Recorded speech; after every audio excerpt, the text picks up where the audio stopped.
Hello, everybody, and happy Doctor Who Day to everybody.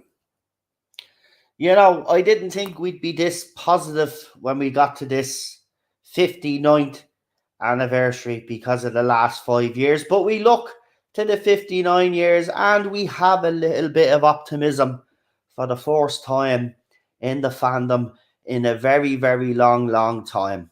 And yeah, the titles, obviously, Lee put them together when we started this yearly tradition of doing an Unearthly Child. So what happens tonight, what's happening today is this. So this is the sequence of events for this stream. It's going to be a pretty long stream. Okay, so buckle in. I know some of you will probably be off to get you a dinner or something, but if you can watch in the background and whack on Doctor Who, I don't think there'll be anything better than sitting down, having your dinner, and watching while listening to us here on the TARDIS on. So what we're going to do is we're going to do the unaired pilot first, and then we're going to do obviously the episode that was released. Now we're only doing the first, obviously the unaired, which is one episode, and Unearthly Child, the very first episode. Then straight after that, then we will be watching an adventure in space and time, the story of how Doctor Who began. We're going to watch that great movie after this classic watch along. So we're not going away. We're just going to continue straight in. We will do the New Who. It's going to be weird because we're going to do the New Who title sequence, obviously, when we get to the point when this part of the stream is over. So I'm just going to send John the email, and I'm going to see if any of our other regulars want to come on. It might be a bit too early.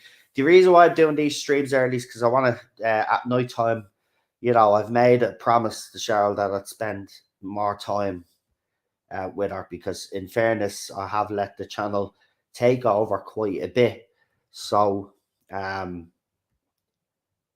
did promise that we'd spend a few hours together before she goes to bed and stuff. We were out earlier today. We had a nice cup of coffee and a sandwich, as you do. I had a turkey sandwich with stuffing and cranberry sauce, and I'm telling you, lads and ladies, it is the best bleeding sandwich that I've ever had. I'm not messing. Christmas sandwiches are great. Yeah, that's who I'm texting now. Yeah, I'm texting them now to see if they want to come on. Obviously, it's very short notice, but we do this every year. It is a tradition. I have sent you your email. Don't worry, I'm asking John. I'm going to try get everybody on. But I do know Rabbi's streaming, so PD Rich might be in the chat there.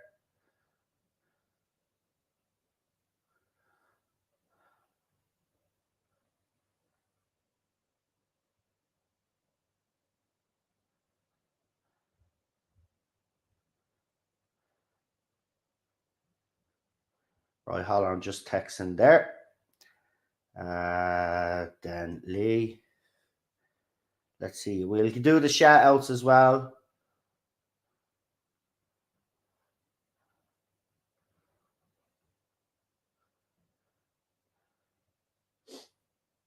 And Charlotte too. Right, we've got our guest waiting in the background.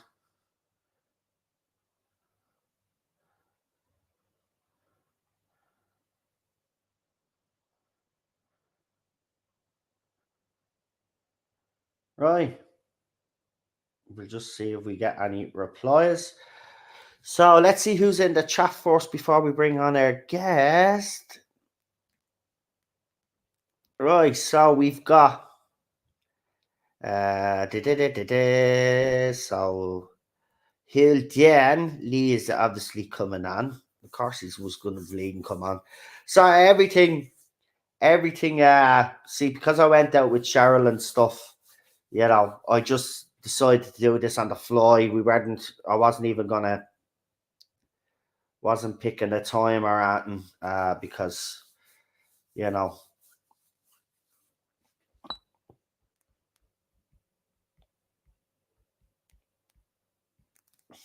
Right, Charlotte has got back to me as well. Leah's got back to me, and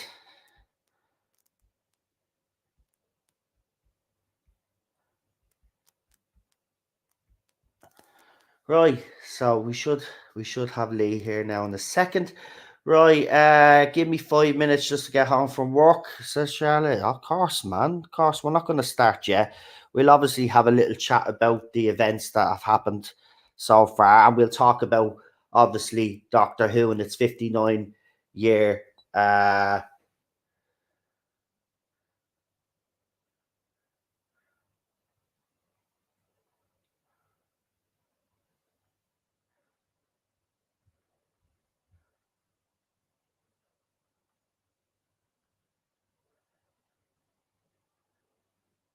grand. So I think there's a bit of a confusion. Ah, right. Anyway, we got Tara this time in the chat. Real super doctor. Peter Harrington is in the chat as well. Welcome. Uh, we've got Laura Thought in the chat. JWC Reviews is also in the chat. Tens Hoovian is in the chat, and we've got On Comics in the chat as well. It's nice to see you all here. I hope you are all having a good week. I'm certainly enjoying the football, I have to say. An unearthly Noel, says Peter Harrington. Yeah, yeah, man, I'm doing this. I'm bleeding on the fly tonight. Um, but I wanted to do it because we always do it every year. Since we start doing it, it's a bit of a tradition now. We like to remind ourselves of the history and stuff, and we like to watch the movie as well. The movie adds to it as well, especially after you watch the first episode. Um, so we'll just see.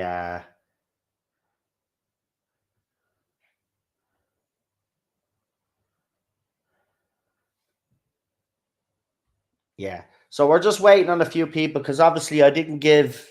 I usually give a bit of notice. I did on Twitter, but last night, but not everybody is on Twitter, so it's kind of my bad a bit. So we're just waiting on a few other guests to come on, but we have John waiting in the wings now, so I'll bring him on. Just wait. I just have one more email to send, and then we have my full attention. Are we doing the pilot and the broadcast version and an adventure in space and time? Asks Real Super Doctor. That's exactly what we're doing. So we're doing the unaired pilot, we're doing the broadcast version, and then after those two are done, then we'll have a little bit of a chat, give our review as we always do, and then we're getting straight into the movie, then an adventure in space and time. So get you our copies of that movie ready as well, and it's a bit of a tearjerker near the end. We always get kind of quite emotional. And last year, actually, everybody got very emotional because the state doctor who was in, and while we were watching that, we realized what we'd actually lost. And it was heartbreaking. It actually was. It was heartbreaking last year. But I think it'll be different this year because we got a little bit of hope. We got a little bit of optimism. And there's nothing wrong with that. But let's bring on our first guest. The panelist been waiting a while now. And I love his avatar as well, because obviously without this man, William Hartnell, and without Verity Lambert and others, we would not have a show. But here he is. It's the one and only Real Super. Hello, how are you doing? I love that avatar, mate. Yeah, that was the original cover from the video section in 1992. It was a cover of William Hartnell and Carl Ford kind of merged together, and it was like in the you could see the landscape in the police box in the TARDIS in at the bottom, and it was I think the drawings were done by Alistair Pearson. Yeah. He done quite a lot of the artwork for the video release covers in the early 90s. So Yeah, I mean, it's that's a deadly cover. I love the way they've merged the yeah, faces. I don't think I've ever actually seen that, to be quite honest. I think that's my first time seeing that, so that's deadly. The avatar I actually have is obviously created by Lee. yeah, I mean, he's done even those Doctor Who titles that we played. He did them special for this episode, yeah, and I have to say, brilliant, yeah, brilliant. Yes, cracking cover for the VHS, and Tim also said, I remember last year how we all got teary eyed. It was heartbreaking. It was because last year we had no hope. yeah, Last year we were sitting here wondering, would the show even get to its 60th anniversary? That's how bad it actually was. And everybody on the panel was actually quite emotional, and everybody in the chat was quite emotional, especially when we got to the William Hartnell scenes when he said he didn't want to go and all. And yeah, that interview with Sidney Newman, I know it was dramatized, right? And I know it's not exactly the way things happened, but to think if that's the reaction of him after he left, man, that just breaks me heart. It does, yeah, because he would have literally stayed in the role. He would have actually. He would have had to be. For him to leave that role, right? He would have died playing the yeah. Doctor. He would He have done. wouldn't have given it up. He never wanted to give it up. But look, Sydney did make the right choice, because he did. His health was pretty bad, and you seen it when they brought him back for the anniversary, how bad he had deteriorated. So it was the right decision by Sydney and others, whoever made that decision. Because if you think about it, if he had kept him on with the amount of workload, he probably wouldn't have lasted as long as he did after. You know what I mean? So it is heartbreaking, man. It's Yeah, it heartbreaking. was. It's really heartbreaking to learn that for him for his small part in the Three Doctors. I think his wife Heather explained how he was, and it became to a point that he couldn't even remember being in the show. No, they had to use cue Yeah, cards as well yeah, so he as could well. read his Yeah, lines. That's how yeah, bad he had gotten. But he wanted to be in it so bad. yeah, He remembered that he was still in this. He was in this yeah, show, and look, he probably didn't fancy it when he first took it, but when he yeah, was seeing how loved he was by people, and I think he was a misunderstood actor, to be quite yeah, honest with you. yeah, He'd always play these military yeah, roles and stuff like that, and to play something like this, which was completely different from Alien, we should say, yeah, he pulled it off. And without him, Verity yeah. Lambert and Sidney Newman and others, we wouldn't have this show. But as I It's said, what. go on, Yeah. John. Go on. It's what's interesting about the William Hartnell is because he was playing these tough criminals in television and angry army sergeants and all that, and appearing in the Carry On films and that. To take on a role as Doctor Who, it really changed his life because the moment that went into character and realised that at this point that none of them had faith in the show, and he was the one that carried it on. You Yeah, know, it's all down to William Hartnell in the end. He carried that show on, and he made it. He made the Doctor the Doctor. He established that character, and if he didn't establish that character as well as he did, that show would have foundered, because after the second serial we had the Daleks as well, and yeah, by combining a good actor like William Hartnell with that, Caroline Ford, um, and Jacqueline Hill and William Russell, and having that team together, I mean, it just was the icing in the cake for the 1960s, because people really didn't see anything like that in television, like Daleks and that, and to actually be there in the 1960s and to experience that without Mm, all the kind of the kind of imagery that we get now and all that and all the creativity we get now. It must have been a good experience just to sit down and watch the television and watch this being broadcast live, and not knowing what you're going to expect. And by not knowing what you're going to expect in an episode such as Doctor Who, it can actually be scary. yeah, And that's what it was like when you were a child, because when you were a child, you didn't know because you hadn't seen these episodes, and you didn't know if the Doctor would get out of it. You didn't know that the companions would get out of it. It was like a genuine jeopardy, and I think that's what's lost in Doctor Who today, because they need the cliffhangers to have that sense of jeopardy. yeah. And the Right. great thing was about the earlier versions is they had these cliffhangers to kind of establish that.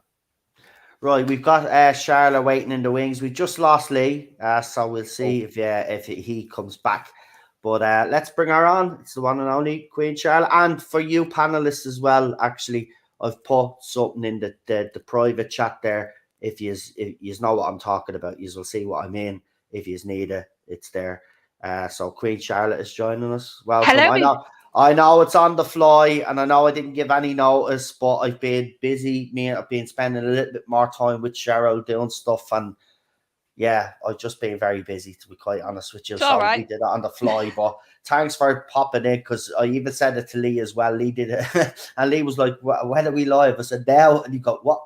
Hold on," like SF. So yeah, I said we'll be chatting for a few minutes anyway, as we do, So Yeah, well, as people might guess, because of my work, I've just got in. So I was like, okay. fantastic. So we're doing. You don't have to stay for the whole lot. Obviously, I know some of you go off at 6 o'clock for tea and all that, but the plan is the unaired version of Unearthly Child, the broadcast version, and then we're doing the movie, an adventure in space and time. Yeah, I'll Okay. stay. I'll stay till I eat. Like people know usually when I go for Yeah. tea. So Yeah. Well, yeah. That's what 2 hours from now, isn't it? So yeah, if we get cracking on it now, I suppose we might get there. So let's bring him on. It's the one and only Problem Being. Hello. With his hello. Cardinal Avatar 2. Love it. I'm loving it. I'm loving it. Absolutely. I'm loving it.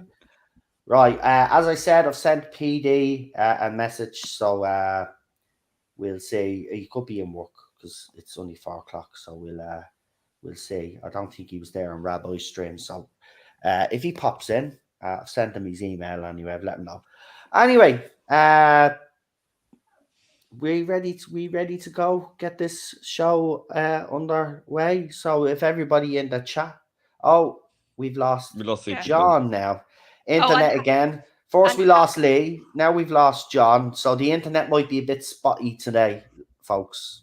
And happy Doctor Who Day, everybody, because I've not had a chance to That's it. say it yet. Oh, there we go. Happy Yeah, Doctor yeah. Who Day. Happy Doctor Who Day. Well, we've got a little bit of optimism and hope for the future. Last year we were all here and we were all nearly roaring and crying because we watched an adventure in space and time. Do you remember? And we all realized what we'd lost and shit. And it might be different this year now when we watch it. Hopefully. We'll see. And we'll still cry when it gets to the William Hartnell part near the end, because that's just heartbreaking. That just does it for me. Right, so if everybody in the chat is ready, could you do us a favor and press 1, and then we'll get ready on our end, and then we'll get Queen Charlotte, as usual. It's been a long time since It Queen has. Charlotte has done a countdown, so it'll be brilliant. So yeah, Queen Charlotte will do the countdown, and we will get this show on the road. And it's starting to get dark here, and Cheryl was right. It is raining. She got a spot on. I don't need the weather forecast. Just need to ask Cheryl. Cheryl, is it going to rain today? Yes, it's raining. There you go. We've got a few ones in the chat anyway. So I say we're good to go. So just want to make sure that I have my version ready to go. Okay, unaired pilot first, yep. Yeah, unaired pilot first, folks. Just to let everybody know in the chat. So unaired pilot first. How do I? Oh yeah, I forgot how to make this big in this here, but I've sussed it now. Right, there you go. Go back to 000. Right, there we go. Right. we've got a couple of ones there, so we'll get Queen Charlotte to do the countdown, and we'll get this show on the road. The unearthed pilot first. If you don't have the unearthed pilot, that's fine. Just chat away in the chat until we do the broadcast version, and you obviously most of you will have that one. So yeah, because there is differences, and we will talk about the differences as we're watching. Anyway, Queen Charlotte, without any further ado, go ahead. Yeah, so 5, 4, 3, 2, 1, go. Go. And here we go. That's the best. I don't care what anybody says. That's the best title sequence of them all. Yeah. I mean music, I should say. I was Music. going to say, I'll send it to you, Not. I found yesterday, like for once, YouTube suggested a nice thing. Like a fan's done like their version of what they think the 60th could sound like. Yeah. And it's like a fan piece of music. It's brilliant. I'll send it to you on Messenger afterwards. Fantastic. Oh yeah, I want to Put it in the private chat so we can all have a look. Oh, I can't do that. Oh. I'll send it to you. Yeah. I'll forward it to you, Lee. Okay. Right? It's Okay. on YouTube, Lee. It is on YouTube. Somebody's done it on YouTube, so it's just a Nice. link. I'll just forward it to you. It'll be Yeah. handier that way. Yeah.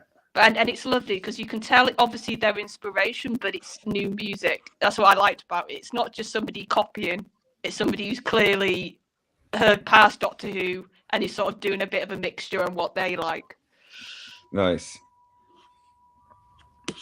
I forgot this title sequence goes on for ages in this episode. Yeah. And the shaky camera at the start is brilliant. Oh.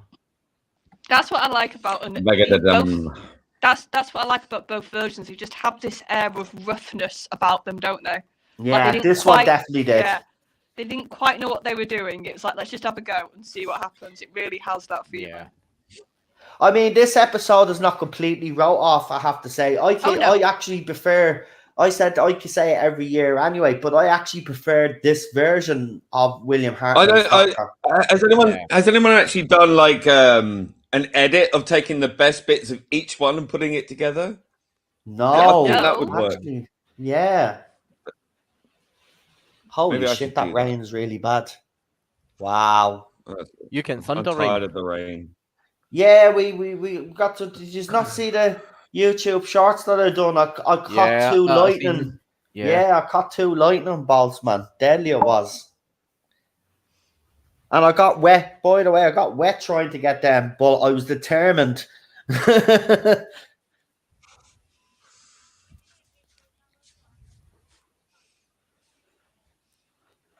I mean, their production was fraught with problems in the beginning, and it angered Sydney Newman because it had to go out in live television, and so that he kind of demanded it to be reshot, and they had to redo it again, and they actually made a good job of it. Yeah, and he was right probably overall, but the thing about it is, I think he forgot how small of a stage and stuff they were using. I mean, they were working in a tiny studio. Yeah.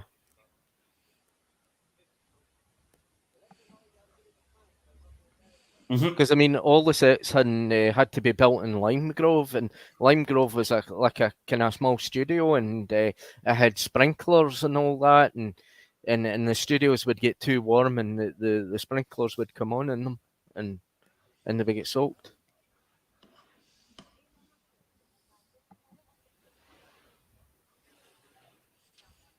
But that's I just set my volume accidentally to 63%. Lee, that showed that teachers back then cared actually about their students, though.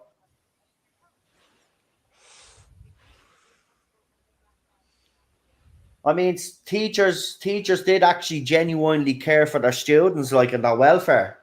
Yeah. Nowadays, well, we won't get into that, but yeah. Well, now they're more interested in talking about the teachers' feelings about their own gender. Yeah. Yeah. It's like that's exactly, man. They don't teach their kids anymore. It's indoctrination. Anyway, we'll stick to this because we don't want to get into all of that crap.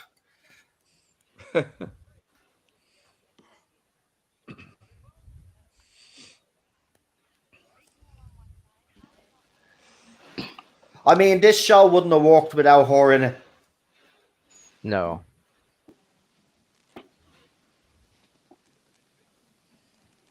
She's absolutely fantastic in it. Ian and Barbara. You have to have them.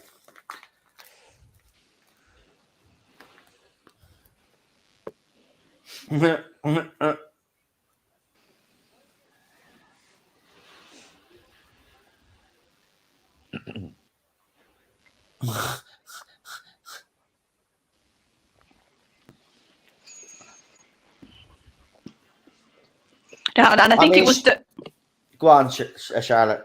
No, I think it was such a good idea as well to have two companions that were already like known to each other, like were sort of friends, sort of both experiencing this craziness at the same time. It really worked. Yeah.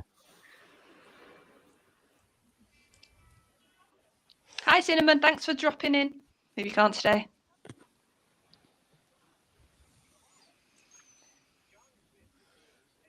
Oh, I'm guessing you've seen the new logo. Like they've added the whole logo now. Oh yeah, for the 60th, they've created a diamond. It looks lovely, an doesn't actual kind of diamond background.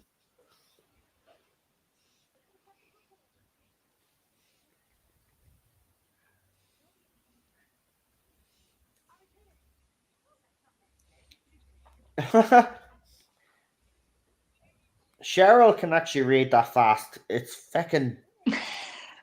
It's beyond me, man. How anybody can read that fast.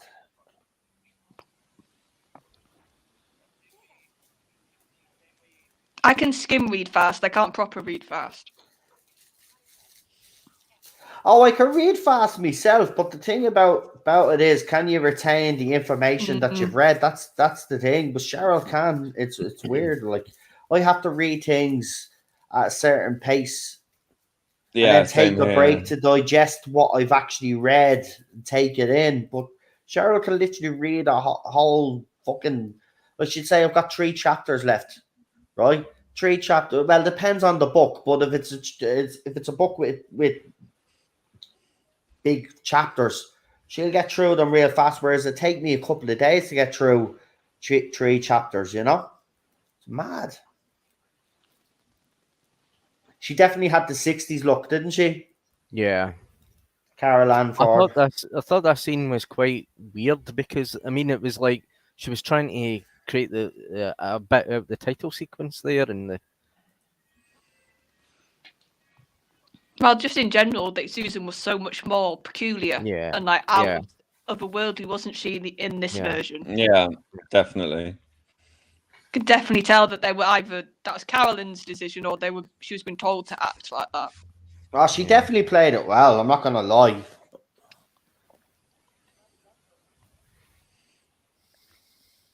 Yeah, I think they missed a trick with her character over the years to make her keep her alien at first and then sort of gradually humanize her, you know.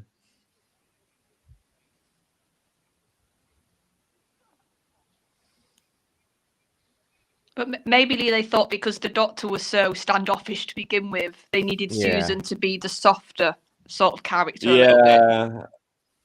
Although I still think they missed the trick. I think they should have stuck with it, you know. I mean, that's what Ian and Barbara are there for, to connect with, you know. Mm.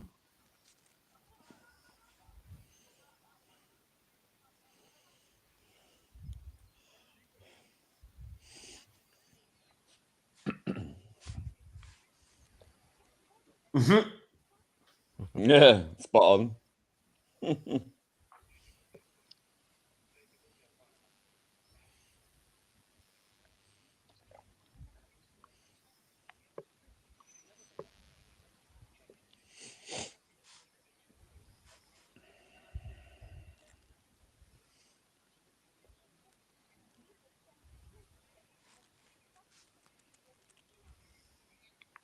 Do you know what'd be fun, but they'd never do it if because I'm guessing the nights next year are going to be booked up with the Tennant specials. But if BBC just put Unearthly Child just on television, just like the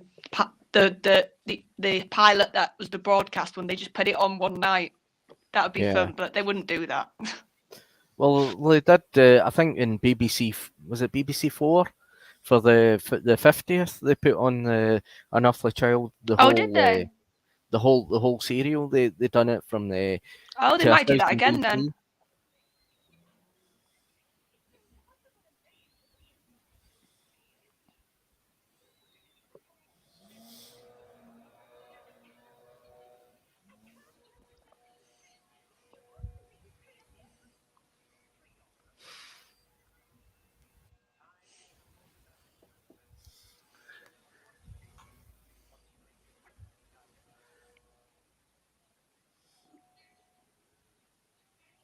BC.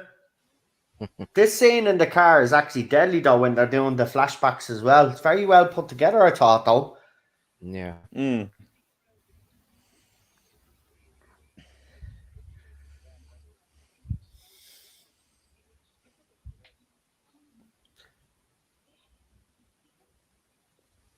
I mean, the car is right there with the lights on. You mean to tell me she didn't see the car? Yeah. Well, let's assume the light doesn't come from the car, but from somewhere else. Yeah, well, it obviously Yeah, is street from lights. somewhere else. Yeah, it's probably the lighting that they had, but I'm just saying. Mhm.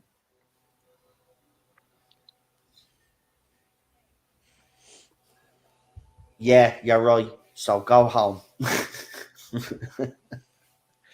Of course, if you did that, we wouldn't have the show that we have. So Yeah,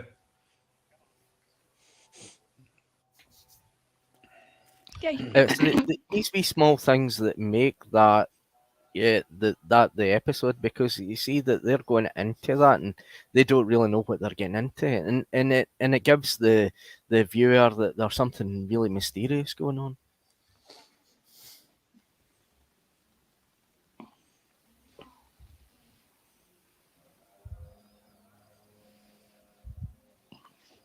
yeah, you can see the difference. Like back then, your first episode, they hardly told you anything with any show. It was very like, we'll just introduce you to what you need to know.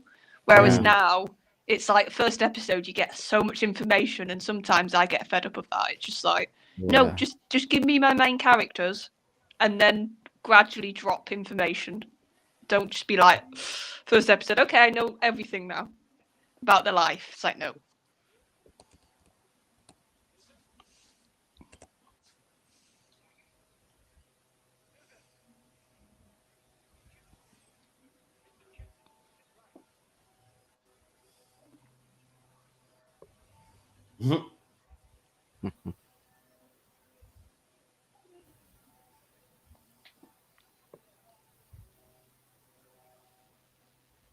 I love that creepy face. yeah.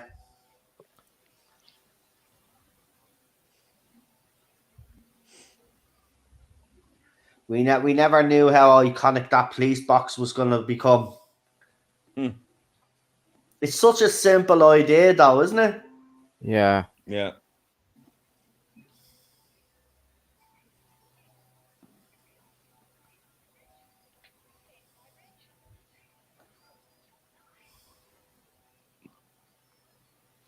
But the bigger regret is that the Met allowed the BBC to have the copyright of it. They could have really made a lot of money Yeah. because they own it, don't they? The BBC now, the whole image. Yeah. I don't think the man who designed the police boxes made much money out of them. No, but BBC has. Yeah. Because like I said, they were very quick. That's one of the few things they were very early and very good at noticing.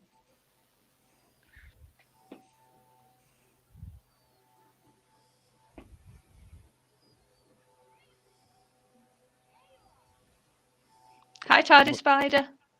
Well, there was something about Hello. the writer's. I think it is his son or something like that. The writer's son that was going to take action against the BBC because of the TARDIS concept. I think that there's like a rule is in there. Once it's so many years, you can't Yeah. challenge. Yeah. Even if you are the original designer or you've got like a claim that way. Yeah.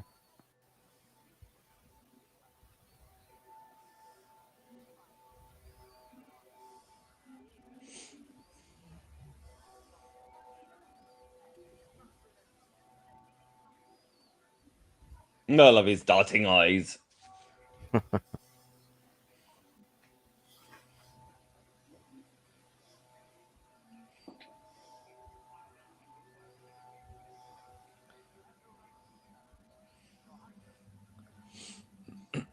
So I hear some alien sounds there.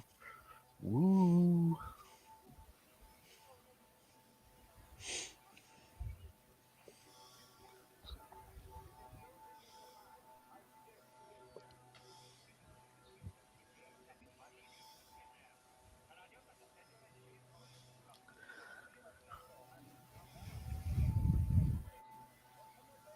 Mhm. I just love how much Ian is so like, I can't stand you. Like this. Like, Yeah. he's just really he's like, you're this annoying, like full of himself, arrogant man, and you can see Ian's just Like two forces of nature, Yeah. butting heads. Yeah. and that's what I love about him. It's just like, yeah, I'm gonna say to your face.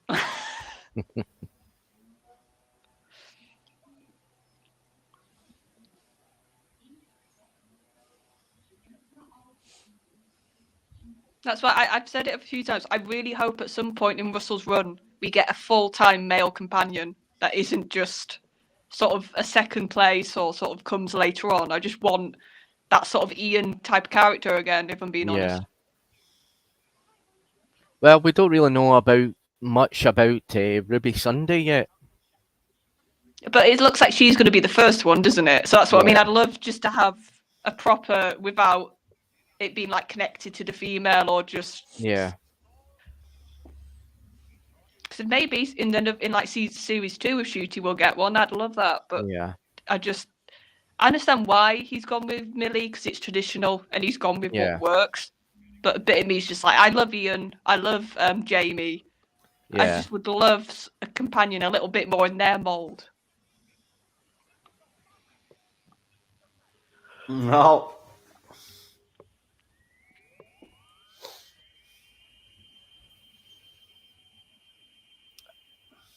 I liked it where she just burst through the police box doors, and you can see the police box doors from the inside as well. Yeah. But they done away with that.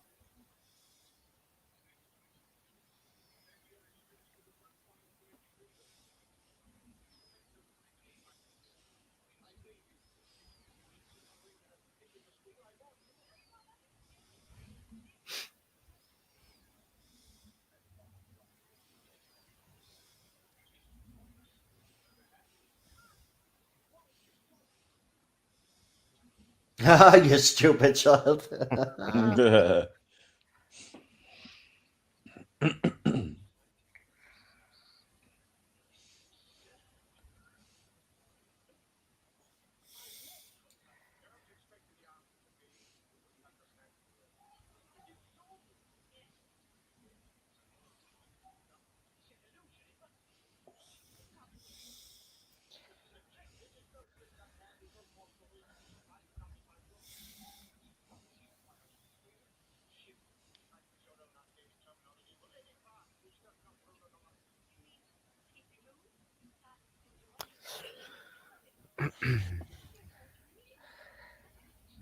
It sounds so weird now for me to hear the Doctor refer to the TARDIS as a ship.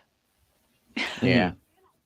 Like, I'm so used to, especially in the modern run, being like the little endearments.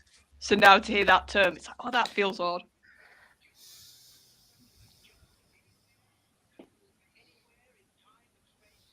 Mhm.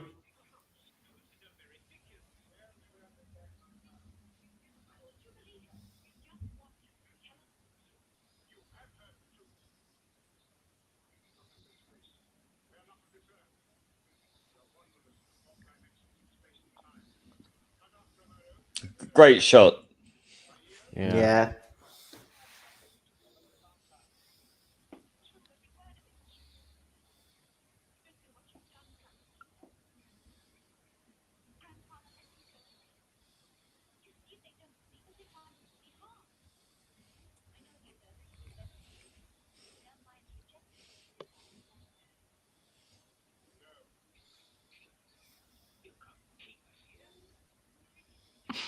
It's like he can. No, Ian. can't I?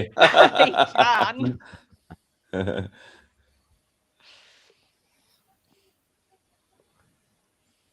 It's like your pesky little mortal rules don't matter.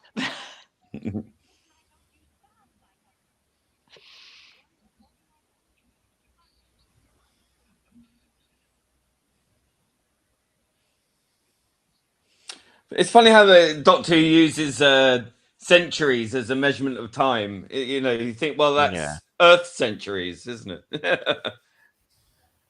That evil laugh that he just gave. Yeah. The sinister laugh. I loved it. Ha ha ha ha. You just can't get out. I love it.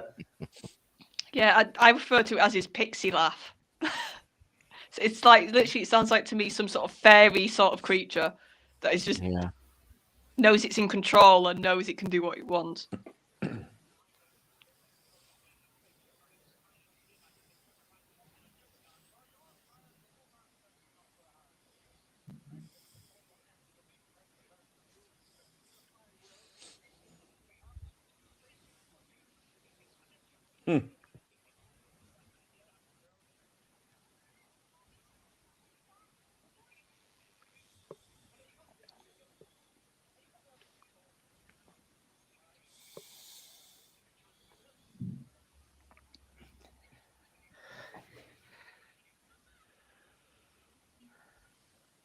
Oh, it's so cruel.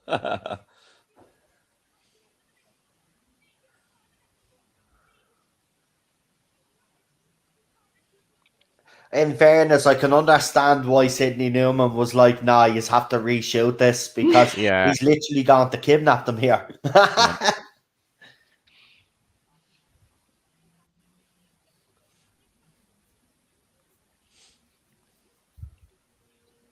Oh, yeah, not that late. We were chatting for over 25 minutes. We're only... Well, actually, we're nearly finished the episode, yeah.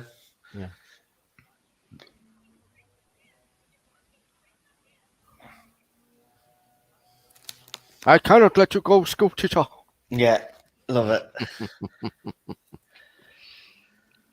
We were not supposed to have walked.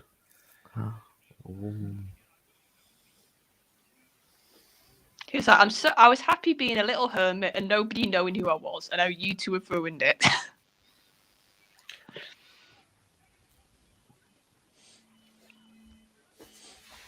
Oh.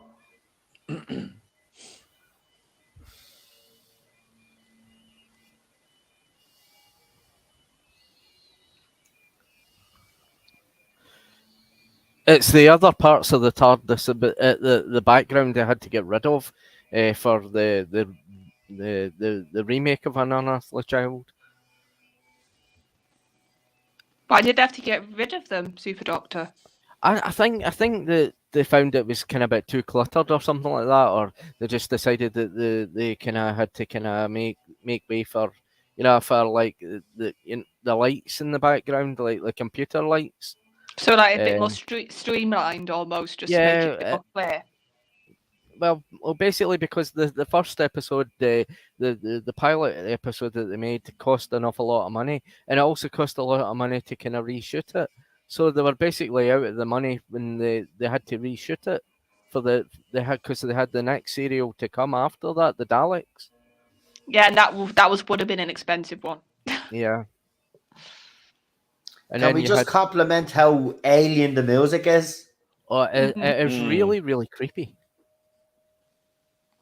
And the howl around effect was just fantastic as well. Yeah. The way it formed those little wormholes. Genius. Yeah.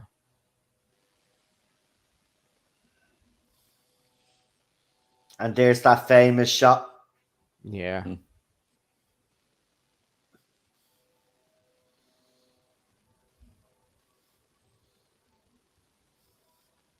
There you go.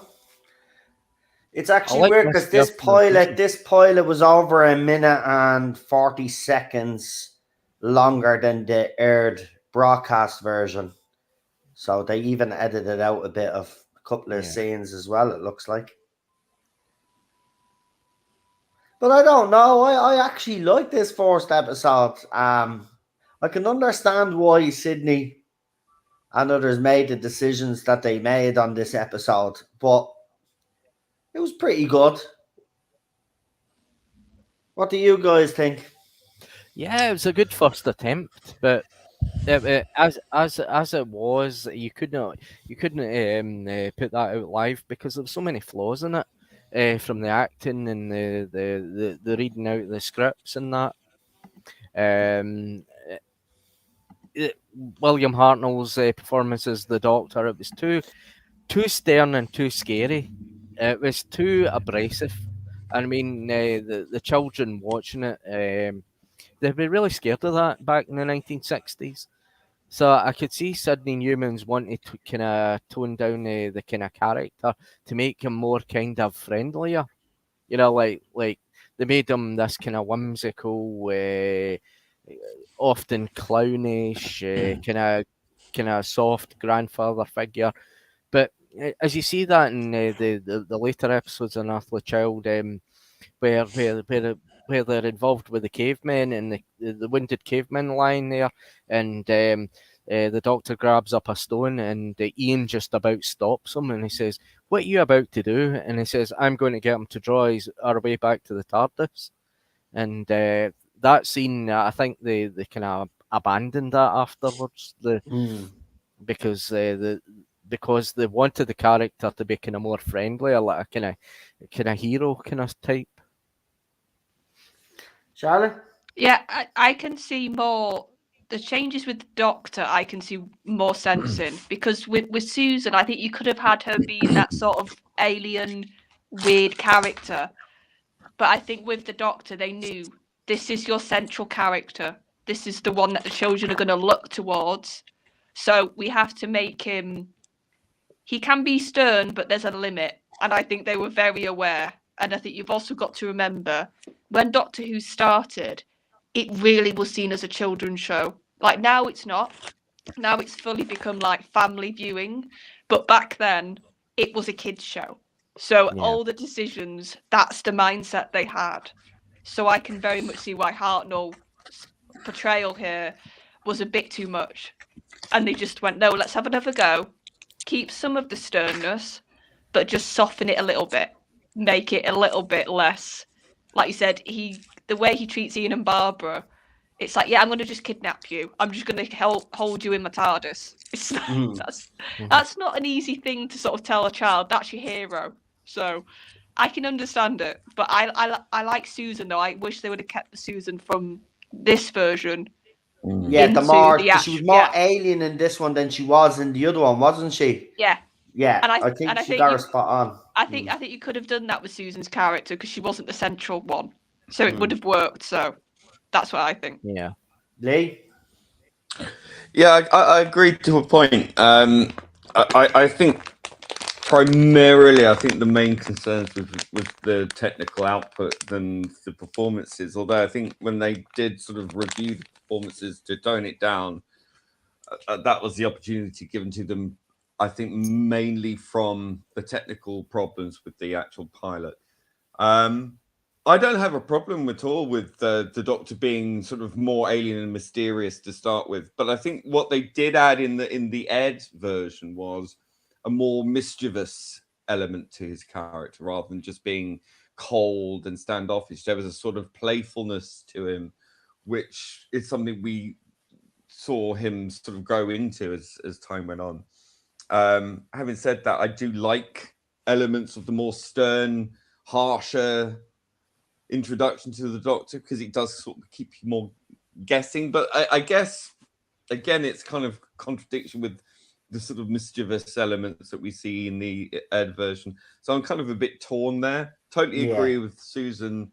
I think making her more alien made more sense because, you know, that's what sparks, you know, Ian and Barbara to go, what the hell's going on here? You know, there's something really strange with this one.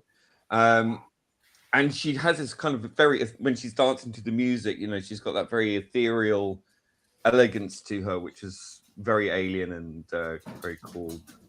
Yeah, I mean, I can see that you can see why the Doctor would want to keep them there and not let them go, because otherwise, if they go and blab to the authorities, and that they capture them, the Doctor and Susan, they're going to be dissected and kept in a underground bunker somewhere, and experiments done on them, and their machine taken apart, and then obviously, they're going to try and engineer it and cause all kinds of mayhem in time and space, as human beings would.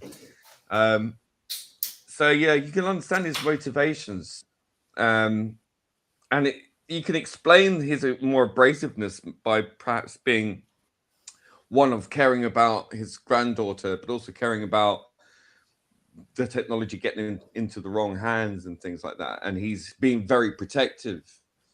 I mean, if you look at the next episode where he nearly caved someone's skull in, and then you look at this episode, you can see it makes more sense. Whereas more jovial and mischievous in the Ed version, but then he still goes and tries to bash someone's skull in the second episode. It's a bit more jarring, if you see what I mean. So I think it would have made more sense to have kept him more abrasive at the start and then mellowed him out, as we saw him do anyway. So it's interesting. I mean, it's a what if kind of scenario. What if he had of, if that unaired pilot had gone out instead? Would the course of the show could have probably changed. Who knows? Yeah. Who knows? Right. Well, I saw a comment in the chat there. I thought we should answer. Someone asked. Tens Hoovian asked if this isn't too personal. How old were you all when you first saw An Unearthly Child? I saw it. I was an itch in my daddy's sack, so I wasn't around. So no, but when did you first see it? When you first saw it. When did I first see it? Well, I saw it in the 80s. Yeah, same here. I think I saw it first when I was at my school Doctor Who club. So that would have been in the late 80s. Yeah.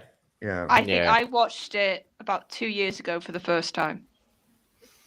I think that's I watched right. Yeah, that's right. Because we keep forgetting that when we brought Charlotte on the Classic Who zone, that most of these episodes were our first time for watching them. Do you remember? So we forgot that actually. Yeah, that's actually that's a nice little fun fact, because you've become you like the certain parts of Classic Who, you actually like certain doctors you like in their performance. Oh yeah. So I have my favorite classic doctors now. Yeah. So it's been great. We will obviously next year we bring back Classic Who and all, just when everything's settled down and shit, man. Everything's just all over the place this year. Oh, it's one of those years. But anyway, let's get into the next episode because we still have the movie to do. Yeah, so I've got the second. I've got the aired version now ready to go. So if you are already in the chat, again, press 1. And while everybody's doing that, none of you guys actually answered the question me and Lee did. So, you did actually, Charlotte. John, when did you first see this episode? I saw the episode way back in 1992 when it was being shown in UK Gold. It was. I hadn't seen Doctor Who in years. I think it was 1990 when it was when they were broadcasting the Sea Devils or something like that on BBC Two. That was the last time I kind of seen Doctor Who. But it was 1992, and it was just by accident. I was looking through a TV magazine, and I saw and I was looking through the satellite guide, and I saw UK Gold, and I saw it was 5:30 p.m. Doctor Who. So it was just by accident I tuned into it and I saw it, and it's always the best way, isn't it? They're the happy ones when you're not expecting, you don't know what episode's on, you whack it on, and then it just happens to be a story that you actually either haven't seen or you've seen before and you enjoy. Like Pyramids of Mars was always on UK TV. That station, man, used to be brilliant. I don't know why they got rid of it, didn't they? Or it's not the same. I think they did. Yeah. I got rebranded as something else. Yeah, it's never been the same since. But anyway, let's get into this because we're already an hour in and we still have a couple of hours to go. Well, it'll be about 2 hours to go. So, is everybody ready in the chat? I don't see anyone. So, will we just go ahead? Let me see. There's some strong whispers coming from Australia of a film TV collector large hall tapings discovered. Ooh, we'll see. If anything comes out of that for the 60th, that would be a coup. Wow. If they got a missing episode for the 60th, that would be a massive coup. Wow. I've always said if there's any more tapes that are going to turn up, it's going to be a super fan who's going to have collected these things, kept them to themselves, and then unfortunately for them, like passed away, and their haul will be discovered. And there are going to be super fans out there who are going to have Doctor Who episodes that no one else has, and they're going to hold on to them like crazy. And, and it's not out of these spite. people pass It's on. because they have a unique piece of history, and who would want to give that up? You know what I mean? I kind of understand it to a certain extent. I know we get frustrated as fans, but you can understand why they would. But my one hope is that they've looked after them over the years, and they took really good It's care not of them. that big a fan. Yeah, at least it's not been like discovered from some TV station in a country in the middle of nowhere. Like, it's more likely if it's a collector that they've been looked after. Hopefully. Anyway, let's get into the next episode. So, Queen Charlotte, without further ado, you could do the countdown. I'm pretty sure just everybody's just going to press play anyway. So 5, 4, 3, 2, 1, go. And we're off. Gang.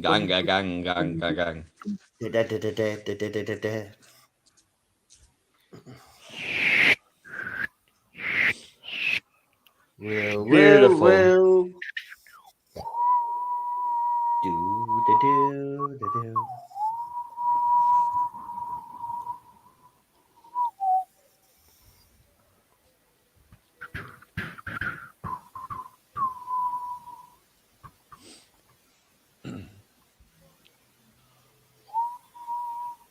Right, here we go.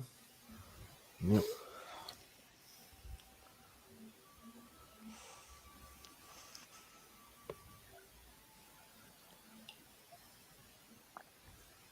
He's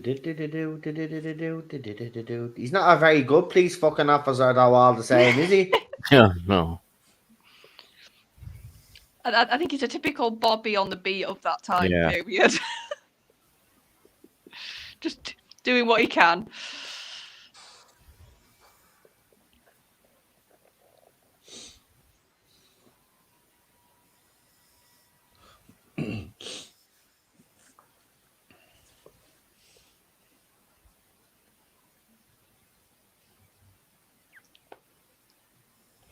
A slightly more dirtier looking TARDIS. Yeah. Yep. A different shot as well. It was the same kind of dirt that they used to dirty up the cavemen with. I don't know what it was.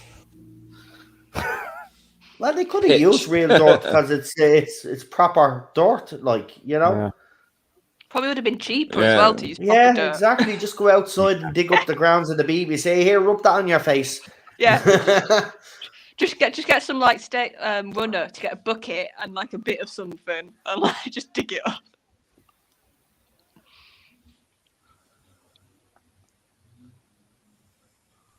Oh, they get their moment a bit longer.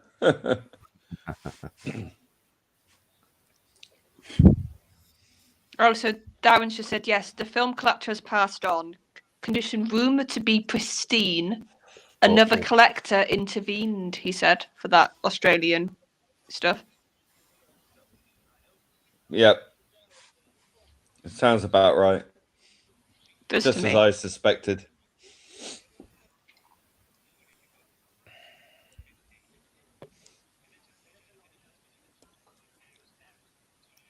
Does anybody know what the suspected missing episodes are that they Darren. have?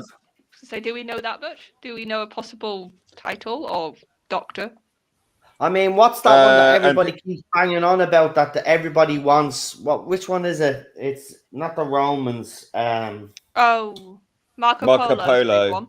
Oh, Yeah. I wonder if they've finally got their hands on Mar. Oh, that would be amazing. But do you know what? Do you know what else? I think Highlanders would also be a pretty Oh man, big if they one. find Oh, yeah.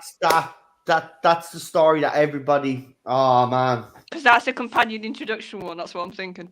That would be big. Peter Harrington says, "Don't forget Reg Cranfield, the policeman. Long live Reg." There we go. The first actor to appear in Doctor Who.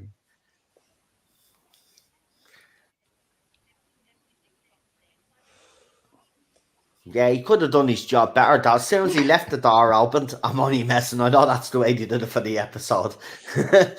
Don't shoot me.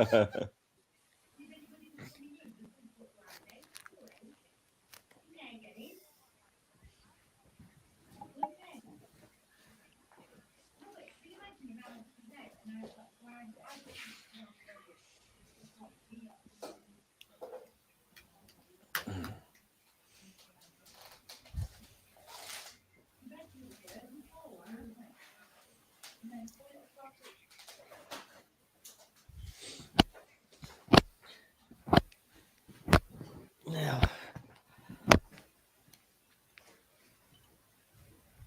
Marco Polo. Right, see this. See, she's not as fucking freaky in this no, she's more relaxed. scene.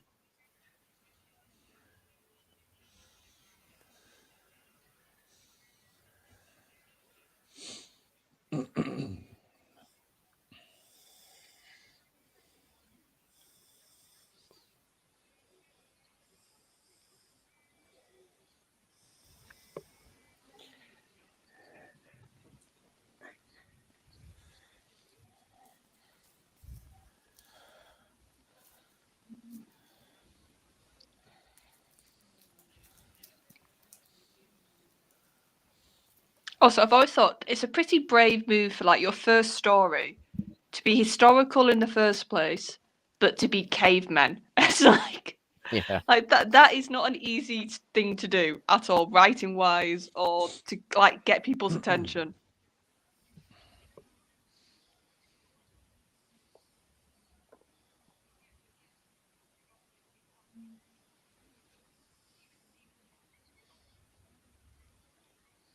But then again, they probably had a lot of costumes they could nick from the BBC to do this one.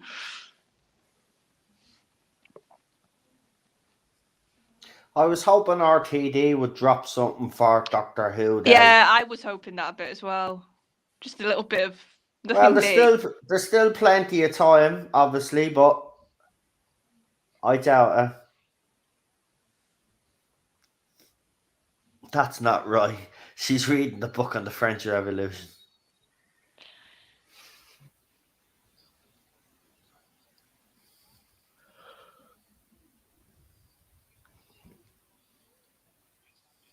But I suppose, like, it makes you think though. Like, maybe they should have waited to the companion reveal until today.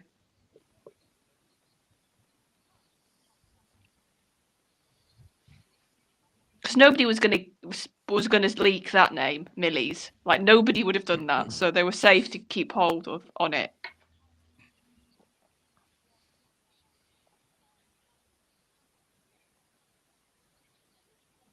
Well, they've still got time. They could release a picture of the new TARDIS interior. Oh, maybe. Like, sometimes it's like 7 o'clock, isn't it? Sometimes he's dropped stuff. Yeah. Like, round about that time. I remember it used to be after 12 at night. For some kind of, they used to drop stuff off, and I think it was 2008. Oh, was that Moffat because he was trying to get stuff for America, like, first, and he was trying to please America? Was that the logic? Well, I think so.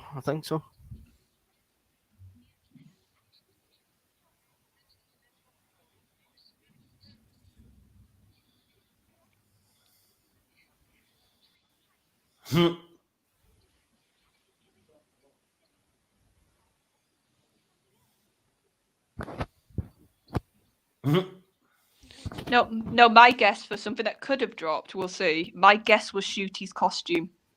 Yeah. Because Or I think maybe Shooty was kind of waiting for that moment. He was kind of fobbing that kind of interviewer off. that's what I mean. It got mentioned recently, and I was like, that would be a fun Yeah. thing to drop. Because they're filming apparently in a couple of weeks. I think it's Yeah. pretty soon, so it will come out as soon as they start filming the costume. Or It'll get or leaked. maybe Shooty in the costume, Millie in her costume, by the TARDIS or by the TARDIS console. You don't know. I think they're going to wait on the TARDIS stuff. I really think they're going Yeah. to wait. Because that can be like, when filming starts, that could easily still not be shown. Yeah. But if he's got his proper costume on, that's going to be everywhere, all over the internet. So Yeah. that's why I think we're not far off that reveal.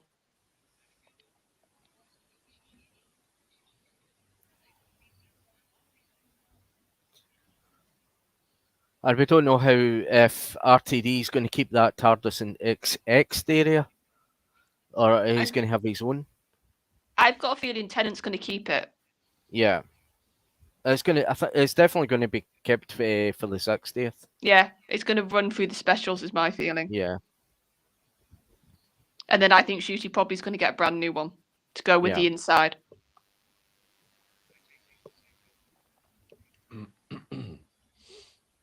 I think there was a theory going about that it was going to be parts of other TARDISes all kind of merged into one for this, the 60th. That could work. So we've got like a hodgepodge Doctor in a sense, almost, haven't we? Yeah. But then I think of that'd be cool. And then I think, God, I don't want any bits of Jodie's with anybody else's. No. Like oh God, have you seen the new action figures that are coming out, the regeneration set? Oh my God. No, yeah, I've just posted that on my Twitter account. It's absolutely diabolical. Oh, I'll have to have a look. Oh my God. Jodie Whittaker is in they have her in a costume. They've taken she has. Do you know what? I'll just throw it up on the feckin' bleeding. I'll share it real quick, right? Because it is got to do with that anniversary, I suppose. So we'll just. So they do like special figures. Yeah, for the regeneration. It's called the regeneration set. Yeah. This is usually distinctive set. Is unlike anything produced previously, and if you want to pre-order character options online, obviously. But I think after people see them, I'd be surprised if they sell. Let's just say. Yeah. Sounds like a Frankenstein thing, the way you're talking about it. Like Frankenstein's monster.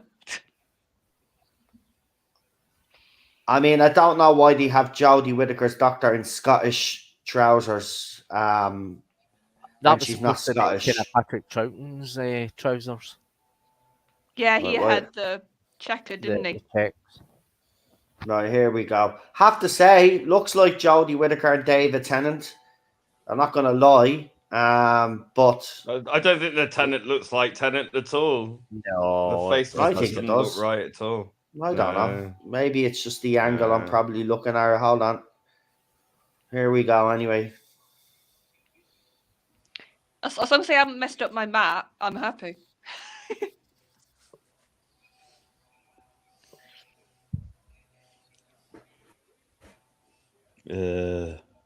Oh God! I know. I mean, it's awful. Oh, what of no? I mean, it's awful. It looks so desperate, doesn't it? Like, look, Jodie Whittaker's all the doctors all at once. No. Yes. I mean, Sasha looked a bit stupid in the episode, but she looks even worse. And the whole plot is just nonsensical. It's like, I want to be the doctor so I can badmouth you and make you look bad. It's like, really? I mean, as well, I've noticed the social media accounts still seem to be hung up on the last era. They're still talking about her like nobody gives a crap. Do you not get the message? Nobody wants to see any more posts from that era. What do you mean, the official? Do you mean the official Doctor Who account or just like social Yeah, media? the Doctor Who official account. They just keep talking about her. Like, just have to bring I her up. Oh, know. the date of this episode's when Jodie had this episode. Nobody cares. You wait until next year. They will not mention her. You wait until next year. It's because Yeah. she's gone this year. You wait till next. And there's nothing Yeah, realistic about that point. costume at all. The one that Jodie Whittaker's wearing, because you would think that the scarf would have deteriorated. It wouldn't have been like that. I mean, you're talking about hundreds of years, 2,000 years it's passed since the fourth Doctor. Do you see the way the difference in this scene? He was real serious and stern, and in this he's actually smiling. He has this jug in his hand and he's checking it out. The little differences in the scene, you actually are right though. This does come across as more family friendly or kid friendly. Yeah. Yeah. I know we don't like to think like this way, but to the BBC, for a good amount of chunk of the classic run, it was children's television. Mm-hmm. I love this. He's doing the little laugh and all now, Lee. Yeah.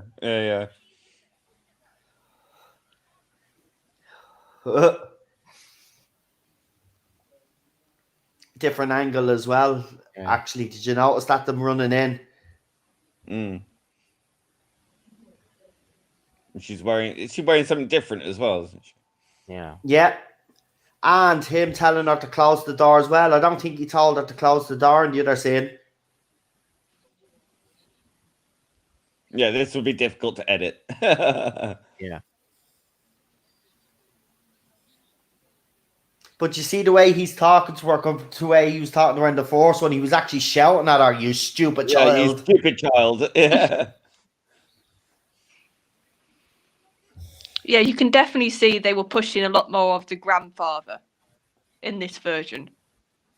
Yeah, the tone is completely different. Yeah. Yeah. Like before, you could tell like she meant a lot to him in the other version, but it was the shouting, it was the sternness. Here, it's like she means a lot because she's granddaughter. She's like his link to the only thing left really of home, of his family. So that's why he's protective of her. I know, and I've always got the impression he almost sheltered her. So now, because she's actually going out on adventures, he's a bit like, oh, I don't know what to do because I can't control what's happening here as much as when I kept her sort of in the TARDIS, just with me.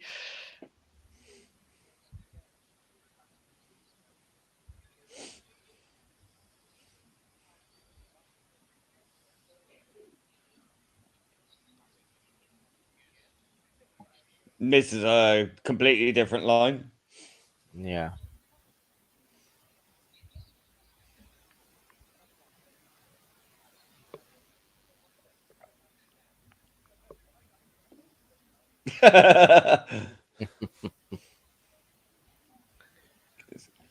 It's quite clear as well he hasn't flown this for a long time.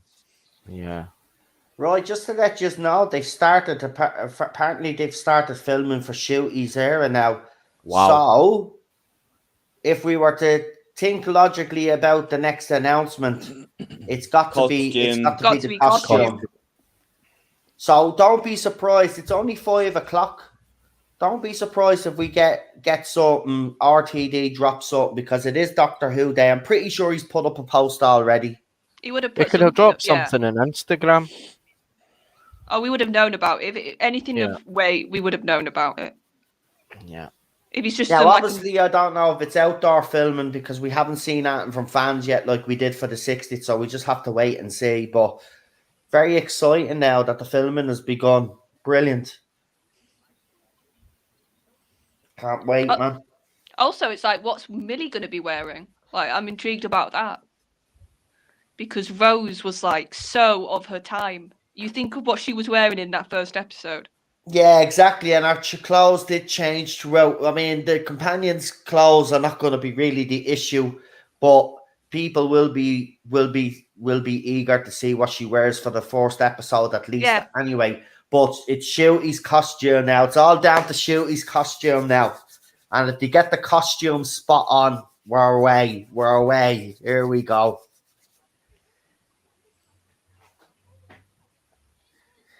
Because here's the thing, like, in other Doctors, actors, I could sort of guess a bit in my head. With Shooty, I can't. I have no idea what he's going to No. wear. Like, I don't know if it's going to be a bit out there. I don't know if it's going to be smart. I don't know if it's going to be colourful or not. Because he can wear anything, that lad, it seems.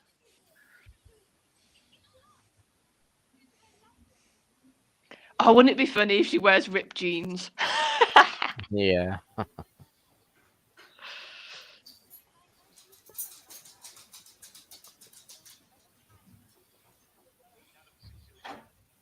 You see, not the 49th century. Yeah, I noticed they took the 49th century out because that was too on point, wasn't it, Lee? Like the 49th century, whereas you leave that out, then you can just leave it to your own interpretation. Yeah. Very clever.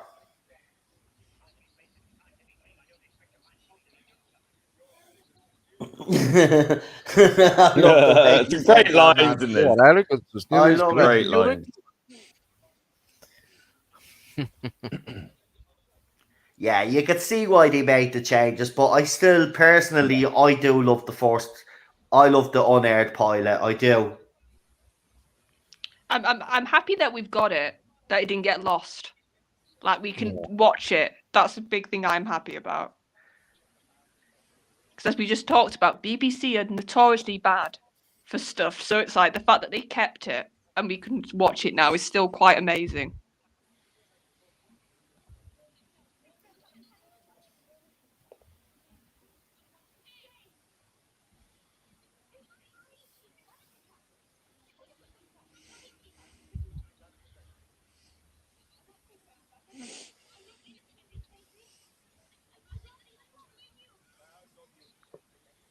Mm-hmm.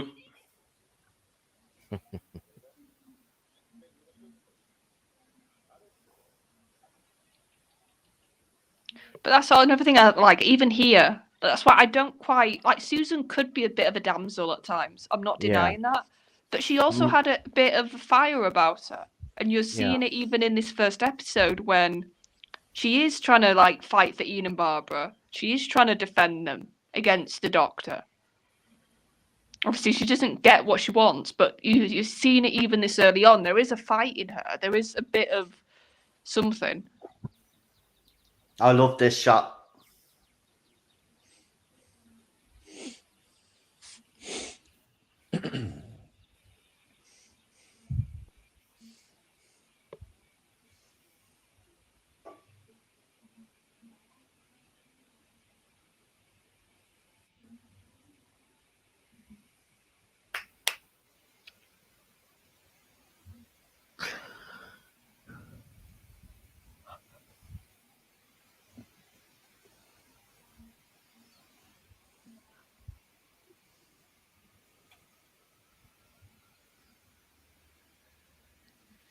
That music's just, I love it. I love all those sound effects, man.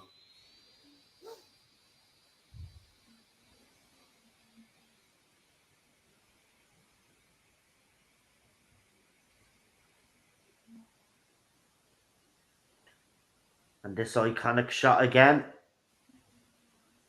Yeah. This is so iconic, man. This shot.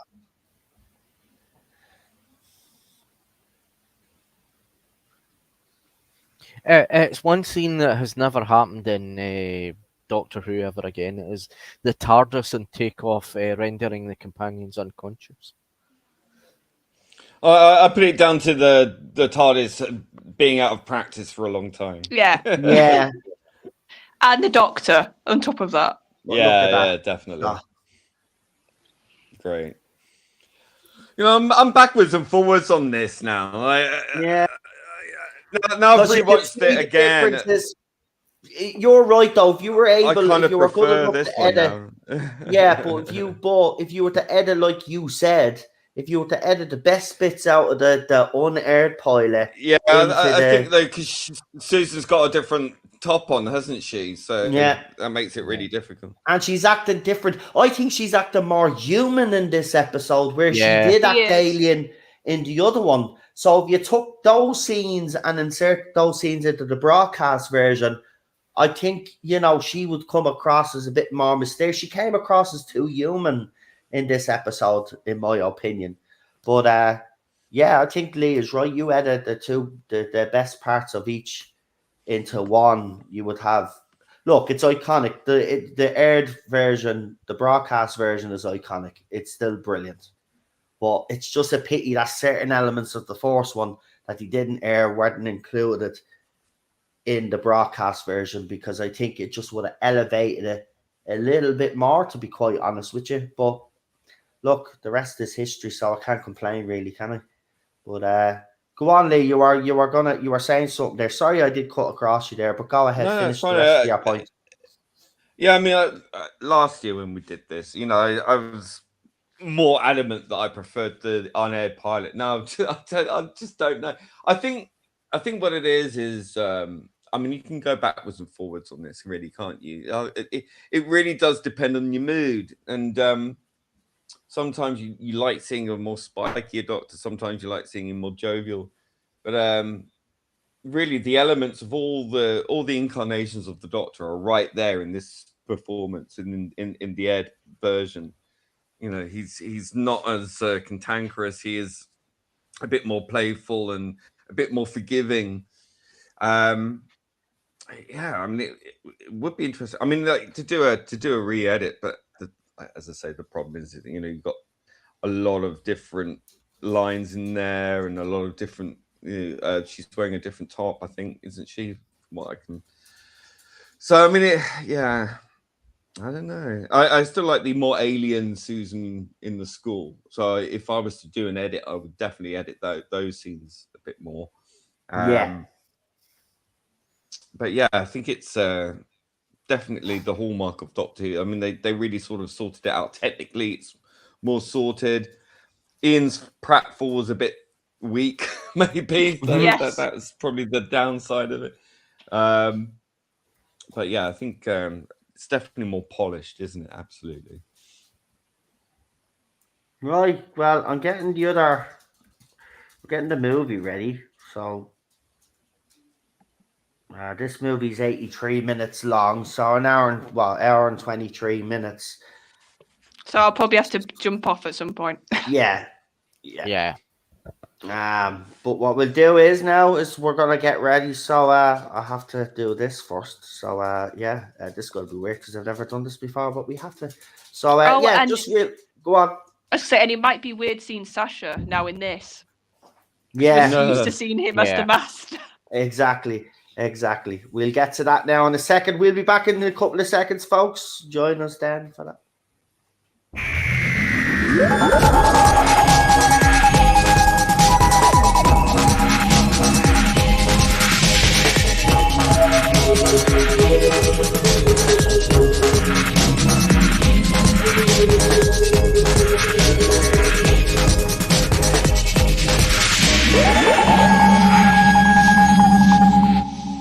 Why not?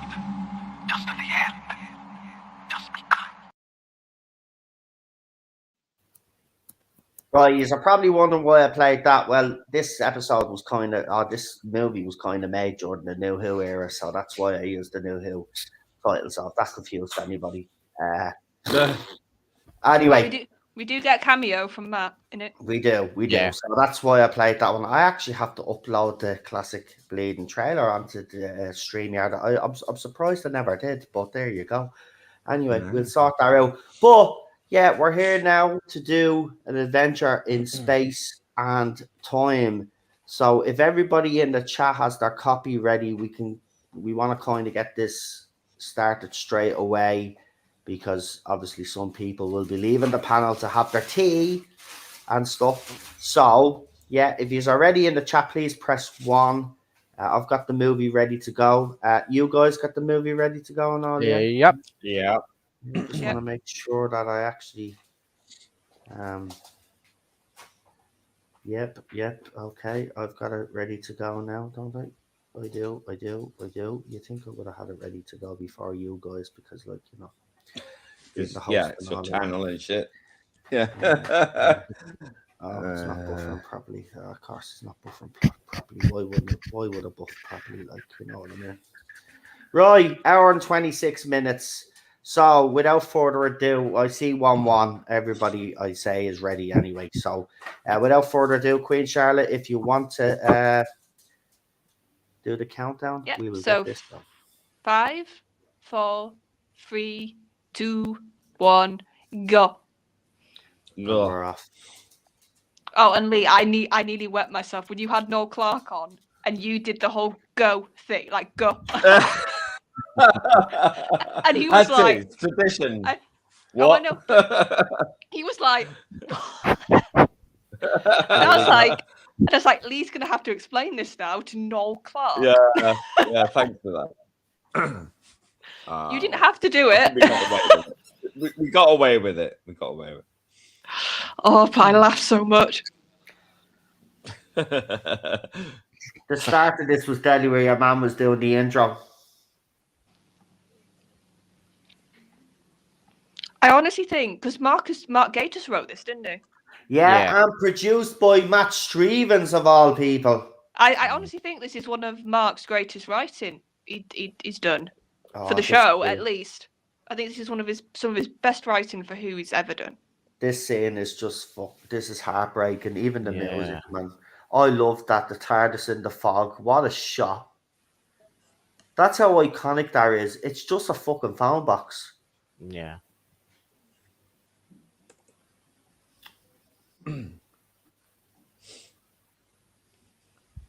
I was thinking, like, obviously with the 60th, do you think they'll ever do something like this for like 2005 for it coming back? Like they'll do this sort of film based on real events. That would be interesting. I don't know. Because I can see it being interesting, like having to picture Russell to fight, because that's the impression I've always got. Like he didn't just get given the chance; he had to fight to get the show, and he had to Who fight would play to get Russell? That's the thing. I was like, who would play Russell? You'd have to have somebody Russell. really tall to Just begin get with. Russell. Get Russell to play Russell. Who would play Eccleston and Rosie? Billy Piper. You could get Millie Gibson to play Billy Piper. Yes. As everyone keeps comparing her to fucking Billy Piper. I think you could get a young actress to do Billy. I think Eccleston's the harder one to cast. Just getting the old miserable git from Salford. Yeah, I was going to say, you just need a miserable northern actor, and you'd be fine. Oh, that's iconic. The Cyberman. Love it.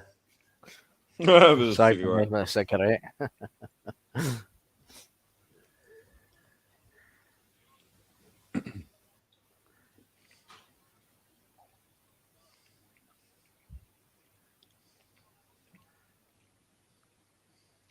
This scene is iconic when he walks onto the set, though, isn't it? Yeah. Someone's got bloody planet in bed. I love it.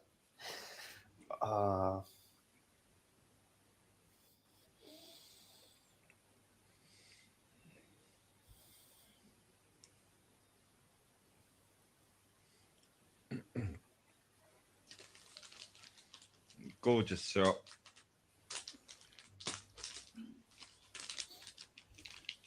No, Actually, I've seen that TARDIS console. It was in the Worlds of Wonder Museum in Liverpool, and I saw it up close. Yeah, because didn't they reuse this in Capaldi's run? This console, I thought it looked good. I think That when he was in Gallifrey in the whole like white TARDIS, I thought they reused this sort of set a little bit for that.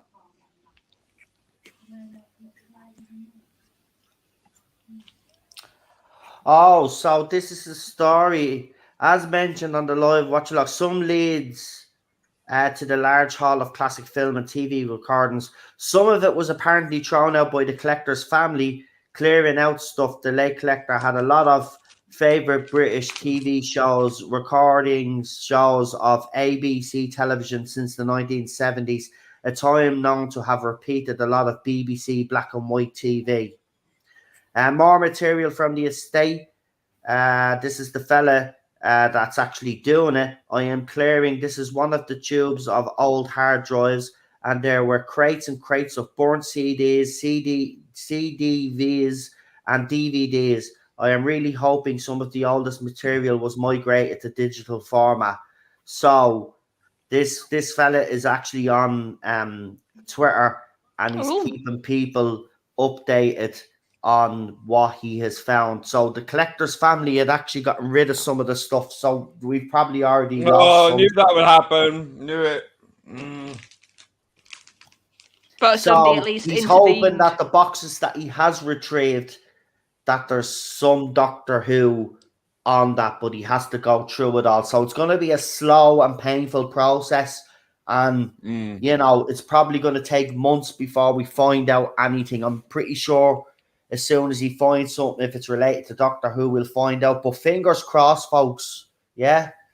Because this is huge. This is huge. But Lee is right. There's a lot of these super fans and collectors, like, we won't know that until, you know, unfortunately they pass away. And then some families, just like that family did, will just say, oh, well, it's rubbish, and we throw it out. Just chuck it out. Exactly. I think there needs to be a campaign by the BBC or what, saying if a Doctor Who fan or someone you know who was a Doctor Who fan who passes away, please do not throw out any of their No. stuff. Check it first. I Like would agree PTA, with that. go out on telly or what? I'd agree with that. They should make an appeal. Yep.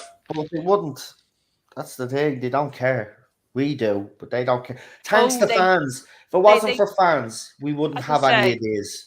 I think the BBC care now for the money reasons, if they can get their hands on it. I think they very much care for that. Well, if they cared, they wouldn't have cast Jodie bloody Whittaker, would they?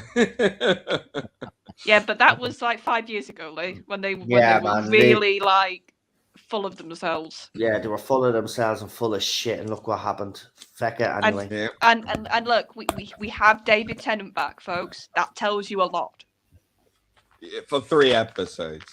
Yeah, I'm just I'm just done now talking about that other era, to be quite honest with you. I'm just done. It's just, you know, she was a blow-in like our fans. So was Chris Chibnall. Yes, they did a lot of damage, but the thing but now about look at that new poster. Look at that new poster. It's going to be like forever now. Constantly fucking there. Yeah, but Lee, it's just because of the anniversary year. Like, when it's not anniversary, they will not mention. Still. China. They had to put, they had to put her on the poster. They had to. Whether we like it or not, they had to put her on the poster. Because it would be... Look, we would love it that if they did just literally dismiss our Doctor. But they're not going to do that. You know? I know. That's what I'm saying, though. Stuck with it. Stuck with it. But again, some fans don't... This is the way I look at it, right? The Doctor Who movie is a perfect example. Some fans either love it, some fans hate it, and then there's some fans that like some elements and hate some elements, right? It's going to be the same. Yeah, but they still accepted him as the Doctor. But they don't ignore Paul McGann.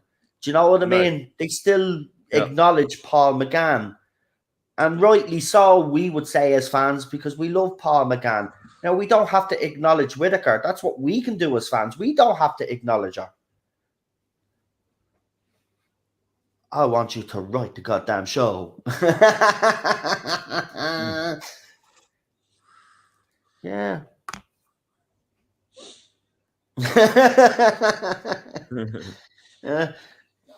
But it was true because the BBC was sweaty and old men, you know, let's be honest about it.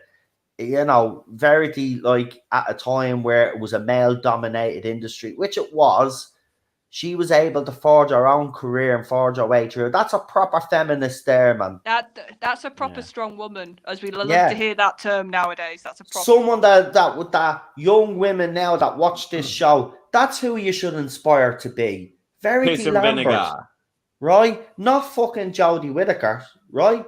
Verity Lambert is your fucking benchmark, right? No, but even that, it's like I loved it in the Q&A with Millie and Shooty because I picked up on it quite quickly. Yeah. When she talked about watching the show, she said I watched it with my dad. Yeah. And that made me feel like a bit like tingles, because that's what I did. Yeah. And that's That's what I what I loved. mentioned on the stream. I says, isn't it funny that she mentioned her dad and Doctor Who? That was her dad that she used to watch Yeah. Doctor Who with. Like, and I found that very telling. But guess what the Whittaker fans have picked up on? What? So apparently she's wearing this TARDIS pin that's a pride pin or something like that. But that's what they've honed in and focused Oh, on. of course they have. They haven't focused on the fact that she has great chemistry with Shooty, and she actually looks like that she's a fan of the show and she knows her stuff. She does. So, That's what I realised in that Q&A. and Shooty, his accent didn't come across as strong this time. Did you just notice? You could actually, I think we're okay with Shooty as well. I really do. Only time will tell, though. I'm even starting to quite like how he says TARDIS, because he says it in like that sort of Scottish, Rwandan twang. I quite like it. Look, if Peter Capaldi gives him the seal of approval, right? As far as I'm concerned, that's to me is enough. Peter Capaldi knows this show. David Tennant has also praised Shooty. I think we should be listening to them, because those two wouldn't be, just saying it for the sake of saying it. They would actually come out and be honest about it. And you've seen those lovely photographs with David, with Peter Capaldi and Shooty, where it's kind of like, as Dan called it, the torch is being passed over. And I thought that was lovely. Dan put up a lovely post, he did. Yeah, I need to watch. I haven't had time yet to watch Capaldi's speech when he actually addresses Shooty. Not had the time to watch it yet. We've got hope for the future. That's all we can hope for, and hope that RTD can give us something special. But I've got more hyped now. Right, I'm keeping an eye on Twitter, by the way, the social medias, because around between 6 and 8 is when they seem to drop something if they're leaving it late. Plus, as well, if you think about it, like, they would probably do it late because kids would be back from school. Like, it would be more likely to be seen if it was slightly later. Well, they did say after Millie's interview with Shooty that wasn't the last thing that was going to be dropped this year.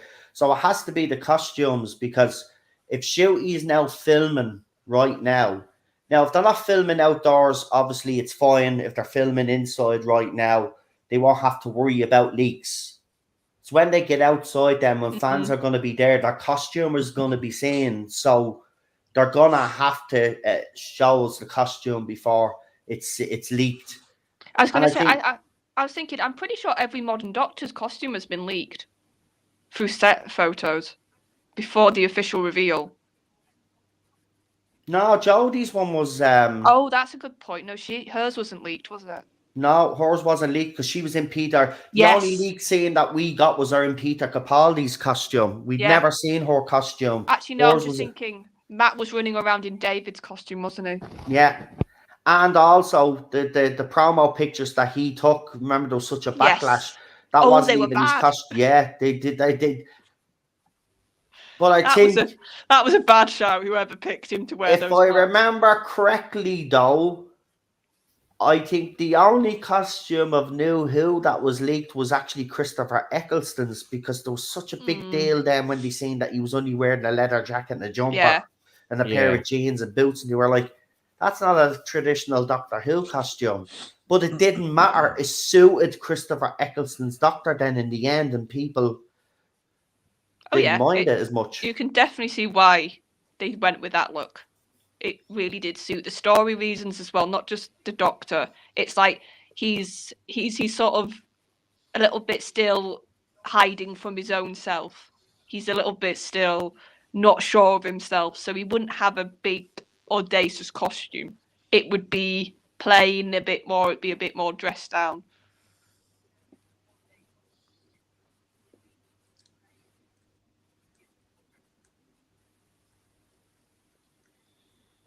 She did get some help by some of the staff, I have to say, even though she did rock the boat a little bit. But they knew they were onto something good. So, if you have that feeling that you're onto something good, you're going to go with it, aren't you? You're not going to resist. Oh yeah, even if you are of a certain mindset, you'd be like, no, this woman's actually speaking sense.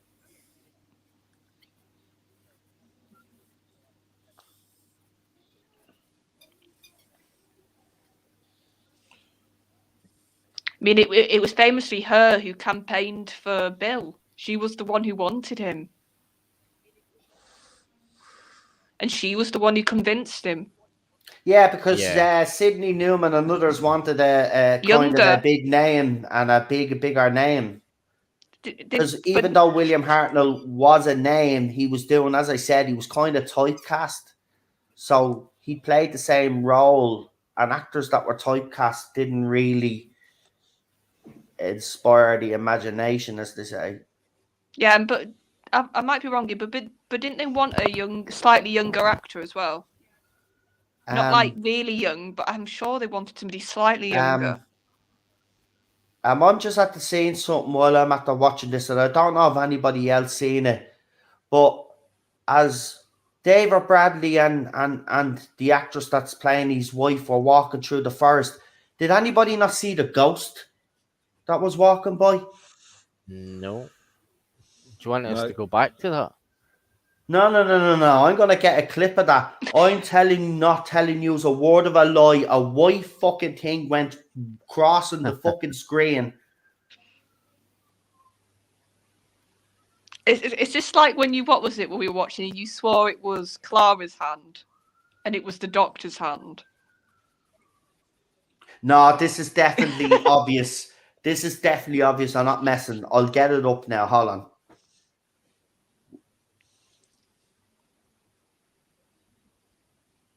Well done. You did well as the master for the last episode, I have to say, man. Yeah, but that like the more I've thought about that, the more I'm frustrated. Because it's like, why didn't you do that during the whole run? Why did you leave it till the last episode?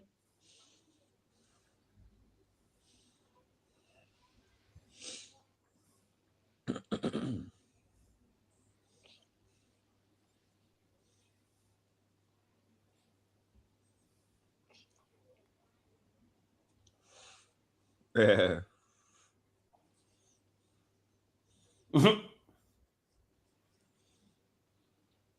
It's going to bloody have to.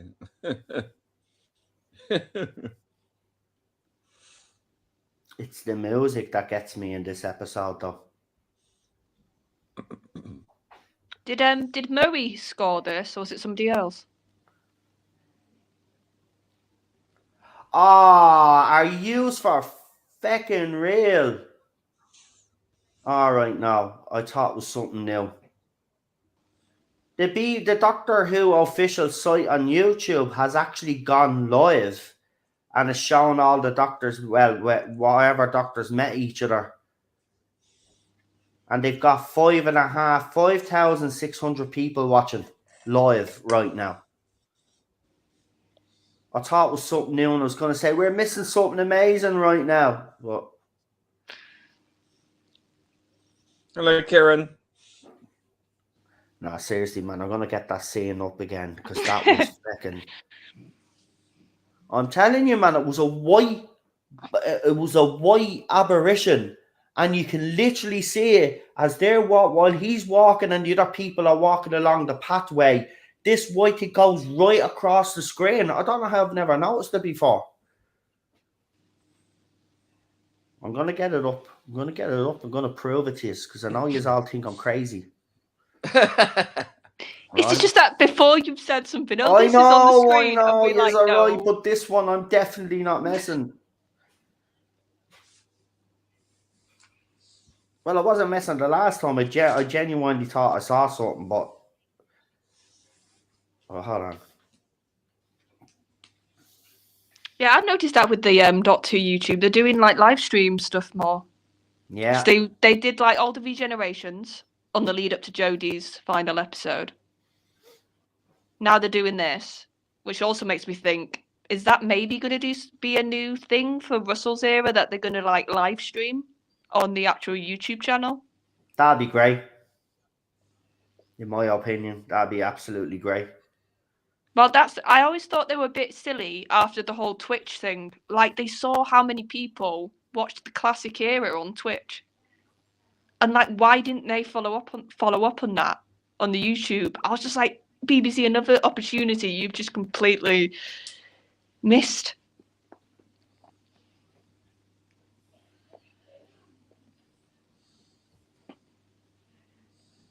Do do do do do do do do do.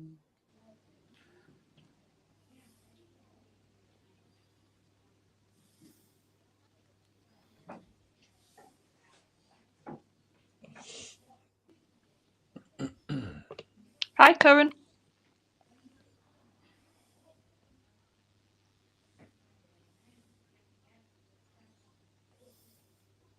Yeah.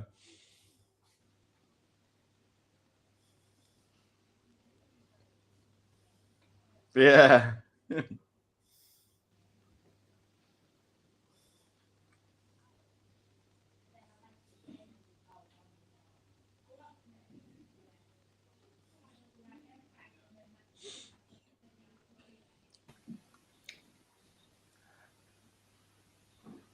Okay. Do you know what I think it actually is? I've looked at it again, right? It could be someone smoking a pipe or something, and the smoke has gone up in the air, but it's gone across the screen. Oh. So you did see something, just not a I ghost. did. It's definitely there. You will actually see it. It's there. I'm actually gonna just take a screenshot just to show you that I wasn't imagining things. It's definitely there, but I think it is someone smoking. The latest technology. Good old Delia.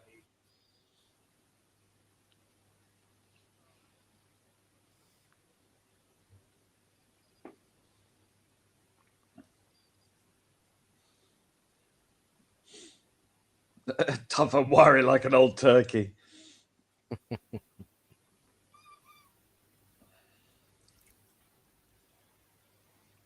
No, actually, hold on for a minute, man. The angle that came at, don't think there is someone smoking. We're gonna have to put that scene up later to show you, and then I'll point it out to you so you can see it. But that looks weird to me.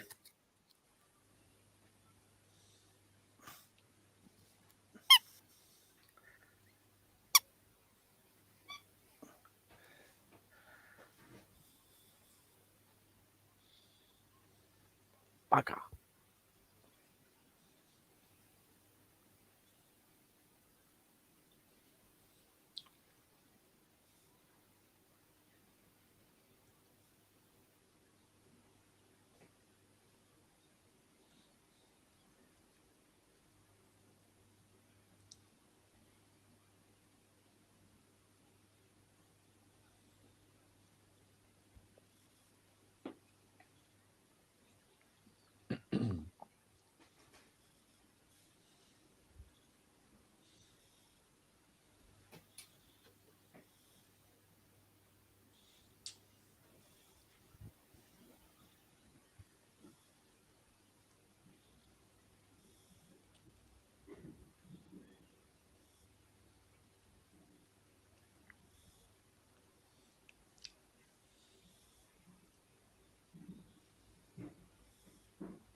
Bugger. I tell you, I don't know how actors and actresses do it. Read lines and then try to remember them. It's a Jesus. nightmare. A nightmare. Say so. I was going to say Lee's got experience. Yeah, Lee has some experience in it. Yeah, it must be a nightmare, man. I can hardly remember what I did yesterday.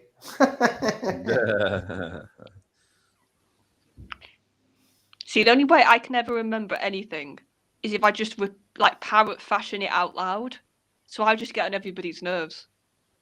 Like, that's literally how I like got all my history facts in my head from a GCSE. Like for my French, I just kept saying it out loud in like tangent to do my speaking bit in my French exam.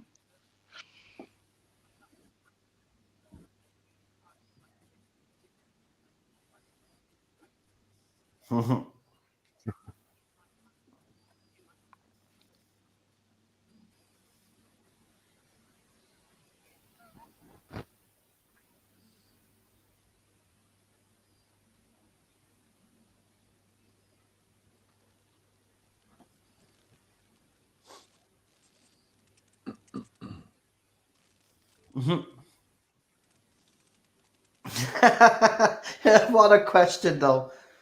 Mm.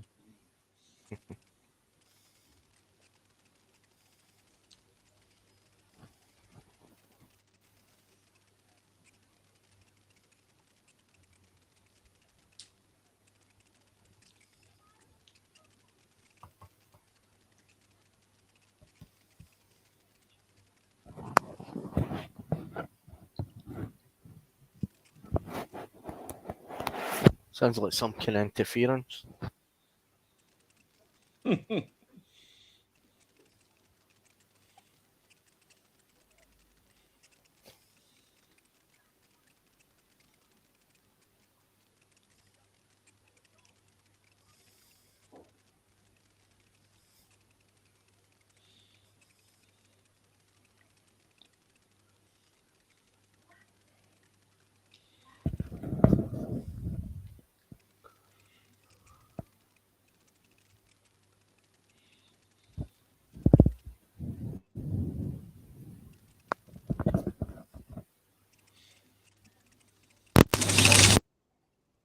Wow, someone's I think it's Super Doctor who's just muted himself. mic is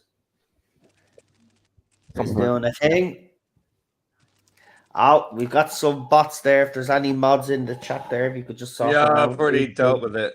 I've YouTube is like, they're as I said, they're more concerned about virtual signaling than actually fixing the whole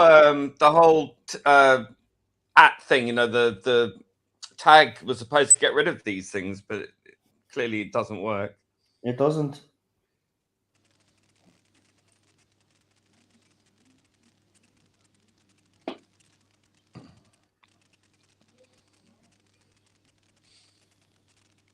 Mm.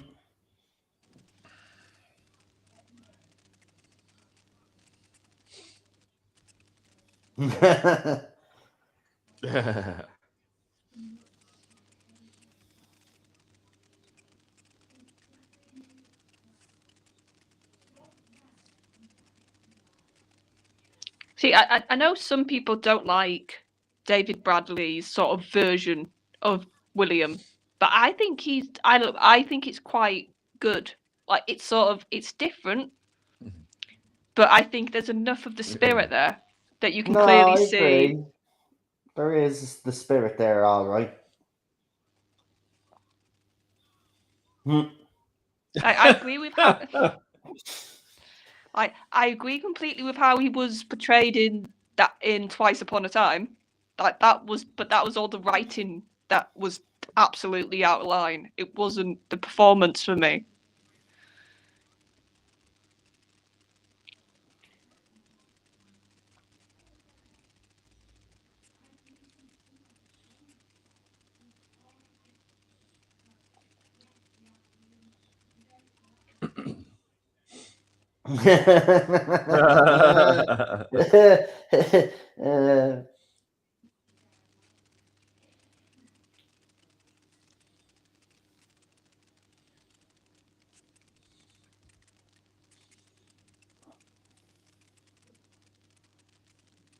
Only a movie star could do it, Jodie. Well, he was blowing smoke up his ass because he needed to get him to, because he. Pap, pap, pap. Freaks, did you hear? Yeah, man, freaks. Yeah. Yeah, brilliant, man. That's it. He's right. He needed to give her a kick up the arse. Mm-hmm. Remember your piss and vinegar, Verity. Here we go, straight into them now. I want my bleeding TARDIS now.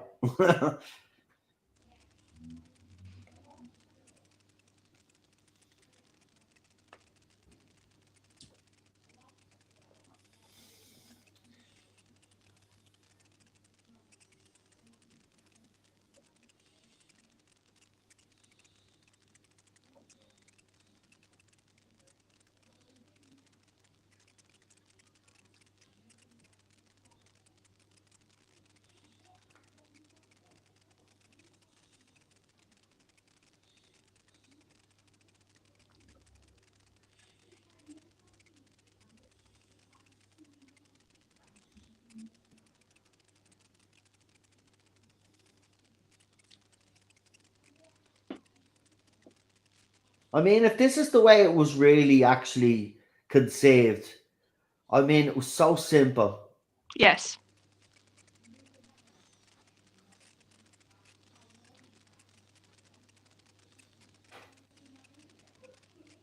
Because they weren't, you can tell they weren't weighed down with all the baggage yet. They just had that pure idea of like a sort of a scientist slash sort of like knowledgeable professor almost with this time travel box. I love this shot That here. was it. Look at that. Look at that. It is a thing of beauty, the old TARDIS console, isn't it? It was so Yeah, simple. the best but TARDIS yeah, set. Full stop. Yeah. I agree with you, Lee. It is. It is. It is. I hope he kind of goes back to the roundels. Oh, I Oh think we're going to yeah, get something please. like that. In the, That'd I'd be be- the icing on the cake, wouldn't it? If we got a TARDIS console with Shooty, if he had the roundels. Yeah.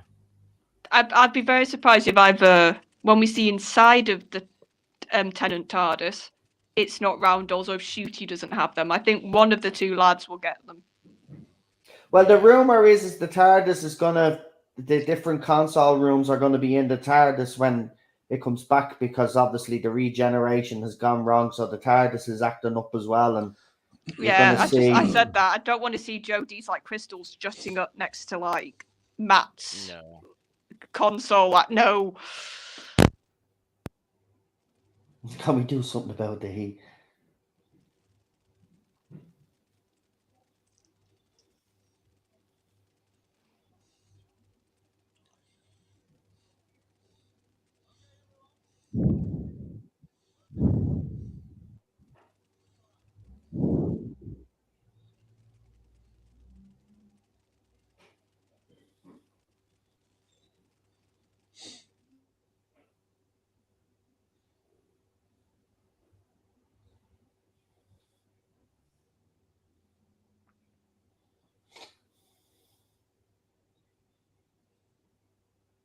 I mean, the scene is actually pretty close, isn't it? Though Oh yeah, Say that again. I said the scene. We've just watched obviously the originals. I mean, the scene here is pretty accurate. Yeah. Yeah. He dropped his scarf there, though.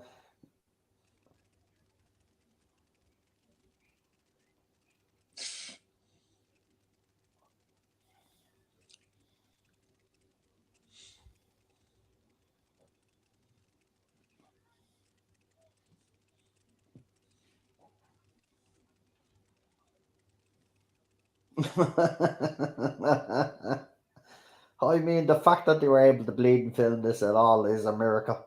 Yeah.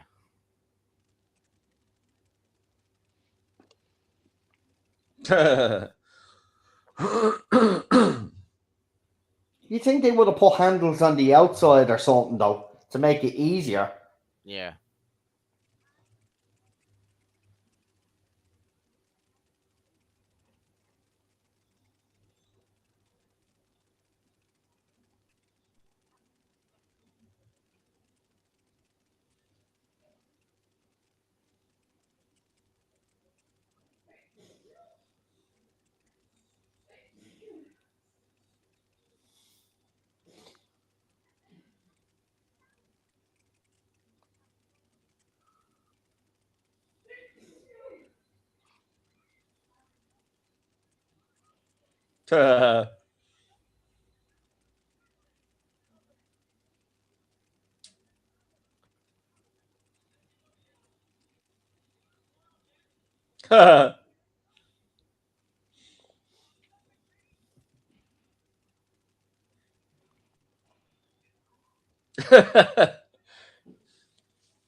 I love how casual Sydney was here, though.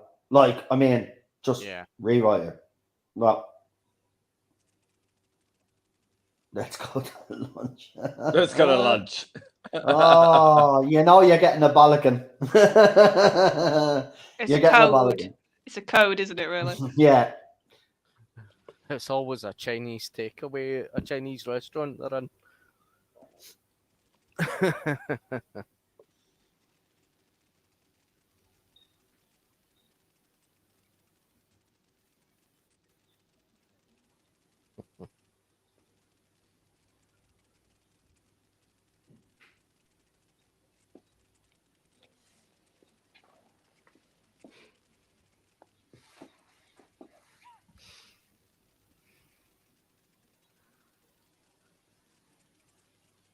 So you wanted her to be more of a regular teenager than Alien. Yeah.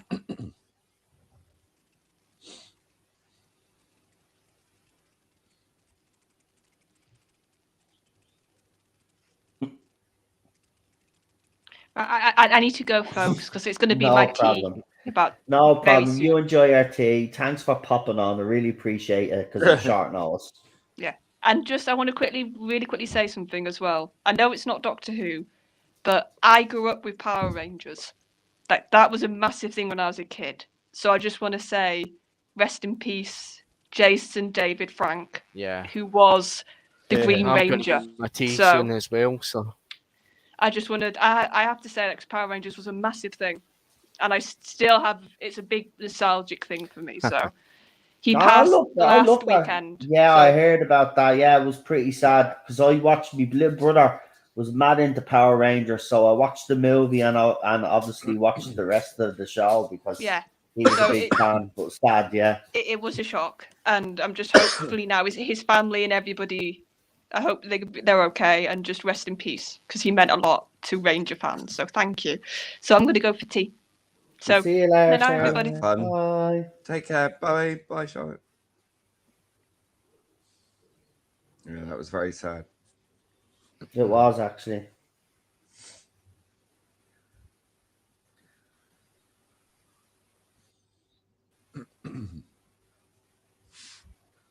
I'll need to go for my tea now.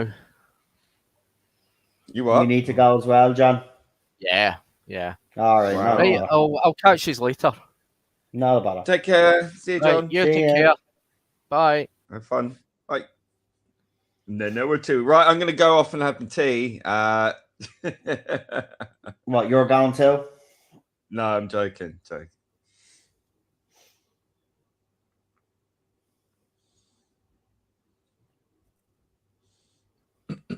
That's a very touching scene.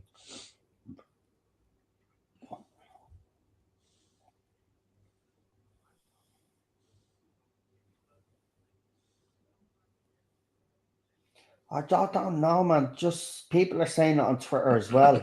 Just have a funny feeling they're going to announce something tonight because going live on their channel and all is unusual.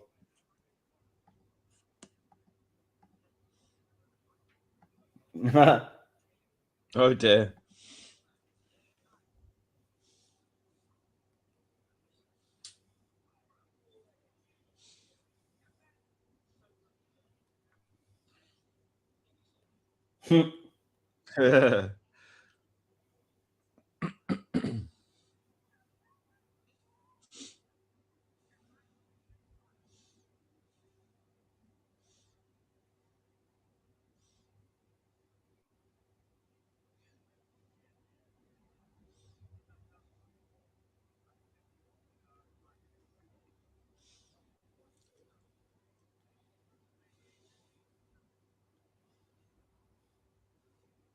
Yeah, right. And then we see the dial just move up. Danger.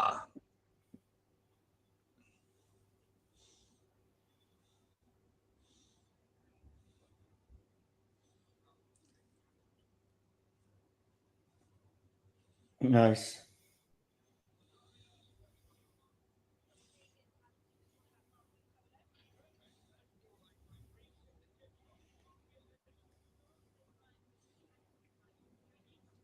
Ah, Oh, this scene with Sidney Newman reading it with the music playing in the background of the Daleks is just brilliant, yeah. isn't it?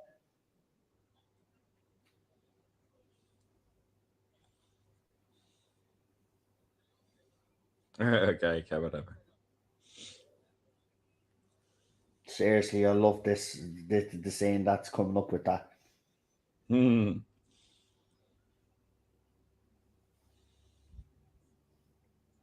And then you will like either see whether you have a job or not. Yeah. I'd say those few weeks leading up to that air date for them all connected to it was pretty an emotional and scary time because Exhausting, literally, yeah. if it didn't work out, that was probably the end of their careers. Yeah. Here we go. This scene is just brilliant. Yeah.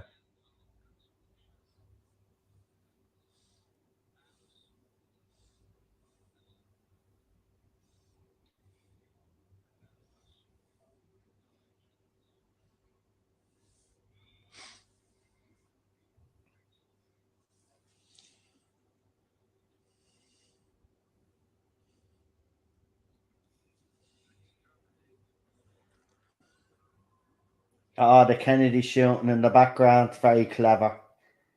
Very clever. From that you can see that what it meant. That these Mm. were the bad guys from Germany. Oh.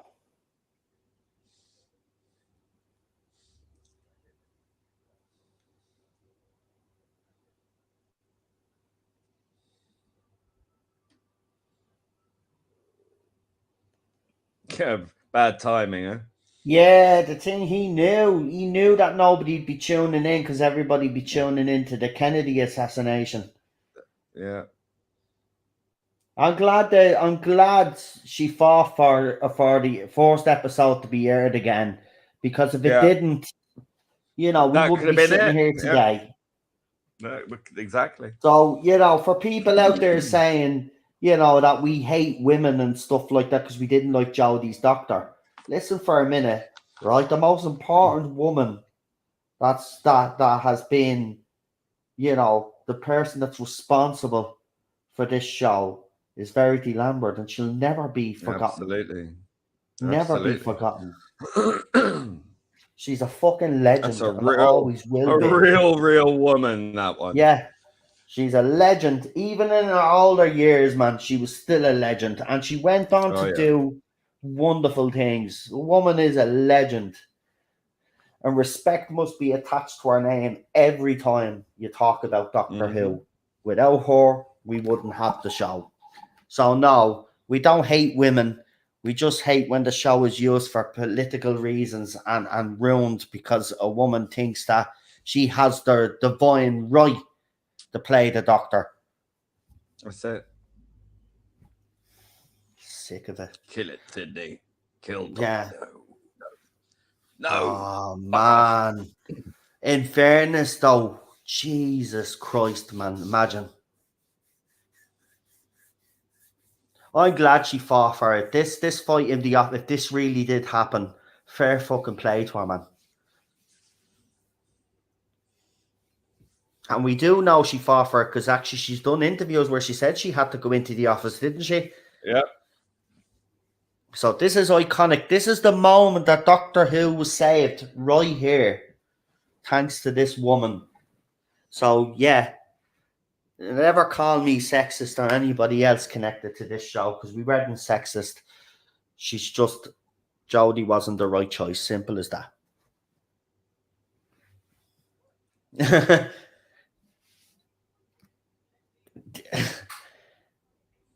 Daleks. Americans still call them Daleks. Yeah, but you know what? Here's the thing that was funny about it. Before she did cavemen, well, you're the one that wanted the historical Sydney.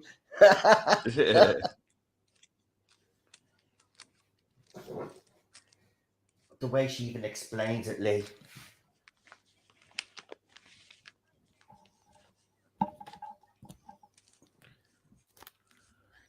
Exactly. That's it, girl. Piss and vinegar.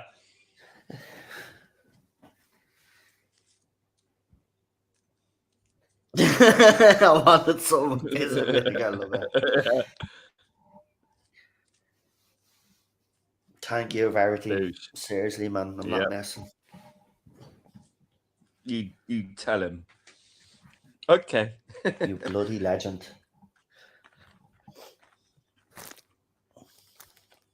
She'll never be forgotten. Her legacy is Doctor Who. I know she went on to do other stuff that was really successful as well, but this is where she started, and this is our legacy right here. It wasn't just William Hartnell's legacy and all the other doctors. Remember, it was her legacy, Sydney's legacy, and all these other people that worked on this show. This legacy was being destroyed by the former era. I'm getting emotional now. Stop now. We're happy now. We're happy now. Here we go. It's all about to kick off. Dalek Mania. Oh, this man. Seeing the Dalek. I wish I had one, mate. I would get electronics put on it, make it proper robotic, have the voice, and I'd go around Dublin City scaring the shell people. Like the Dalek did during the pandemic. Remember that? Oh, that was brilliant. That was, wasn't it? That was deadly. Whoever did that was a legend, man. Whoever did that was a legend. Dude, going around the Dalek, going around the roundabout. That was brilliant, man. Oh, beautiful. Look at that. I know. And they're finding loads of those old Daleks and bogs and shit. They just threw them away, mate. I know, it's disgusting. They just threw them away. It's like, we're done there now. Just throw them away, lads. Fucking hell. But you see, obviously they wouldn't think like Gus Lee, how iconic, because they probably didn't know how iconic this was going to get. You can imagine the regret on some of them when they realised how iconic Doctor Who was, and then, oh shit, we got rid of loads. I know, it's sad. So sad. JFO has sent me a tweet, apparently. So where's my phone? Apparently there's going to be something announced tonight. We'll see. I don't really trust. Some people were saying there was supposed to be a midnight announcement. It was never going to happen at midnight. I don't know why people even fall for that anymore.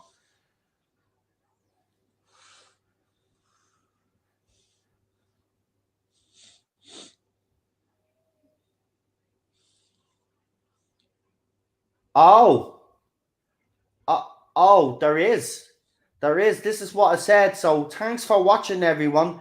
This is the last clip, but stick around for a new Doctor Who Day surprise for the Doctor Who YouTube channel.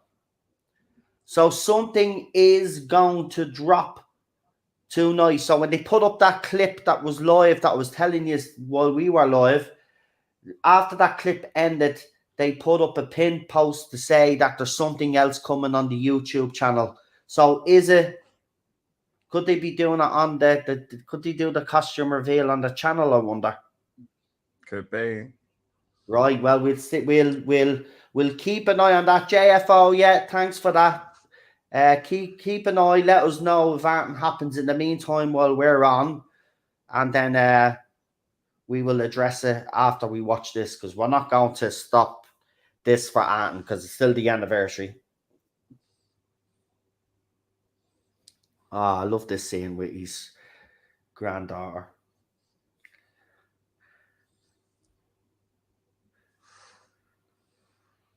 And this is where Verity realizes it's a great scene, Lee, isn't it? Yeah. Imagine. Oh, remember those buses? I remember those buses. I say, as a creator, though, and you produce something and you're on a bus and you see kids saying that, you'd get a good buzz and a Yeah. good feeling. And this meeting's just deadly because you think you think she's grilled. Yeah.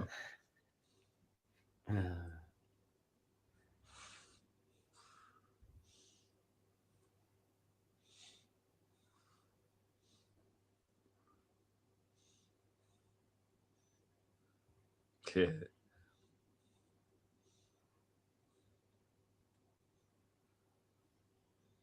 Oh, yeah, come on, Sydney. Right, the Doctor Who official site is after putting up another post about the multi-Doctor stories.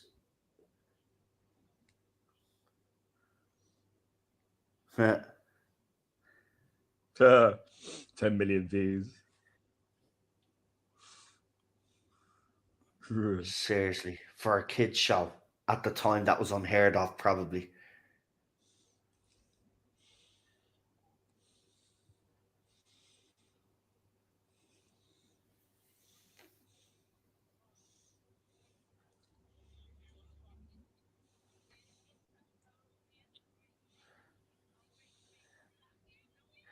Yes.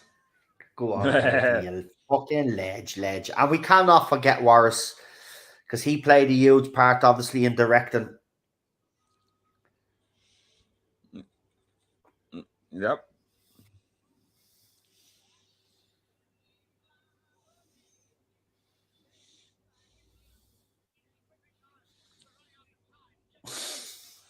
Check the fornicator.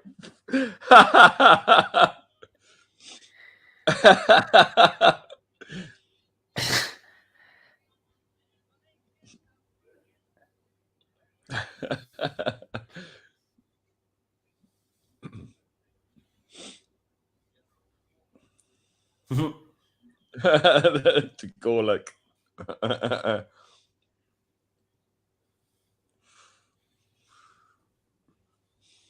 It's once Doctor Who seeped into the public conversation, really, and it became a cultural icon, didn't it? That's the success.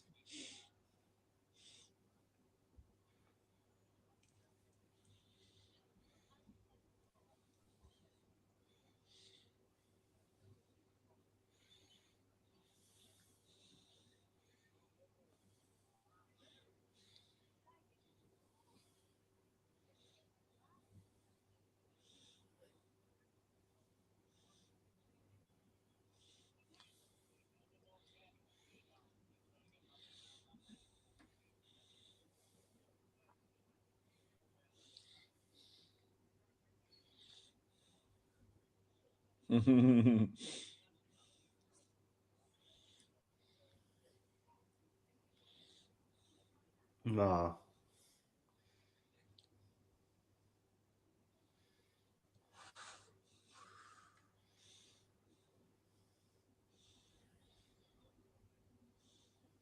Yeah. I think he was probably thinking at the time himself, well, I am irreplaceable. But I did love the fact he did do this, because this actually happened.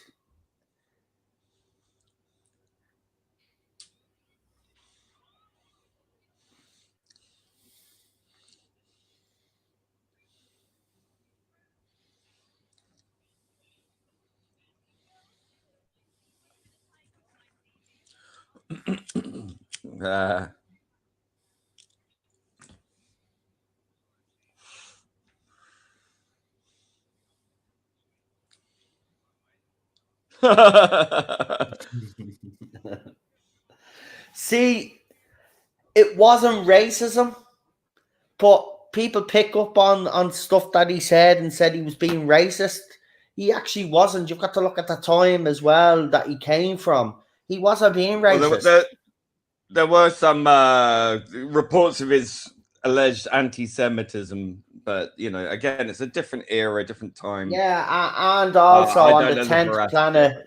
the 10th planet is as well. The black actor that was in that apparently didn't have a great experience with him. Now, apparently there was no racist stuff that went on, but Bill was apparently one that played Polly, Anna Wilkes was saying she brought it up. Actually, she did, and I was like, why would you be bringing that up anyway? That was years ago. But it was a different time.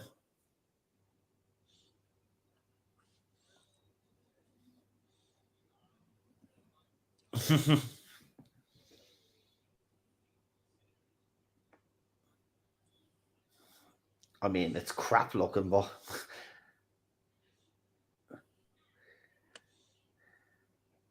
the very first Doctor Who annual.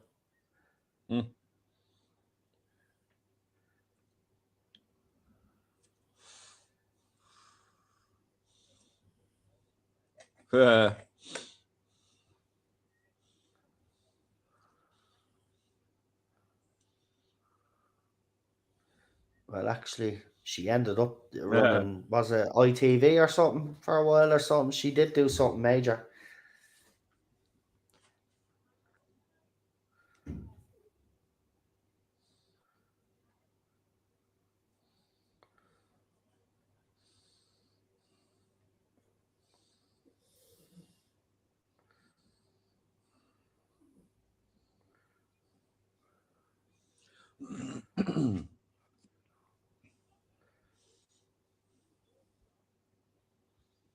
You see how he put the cigarette out? Yeah.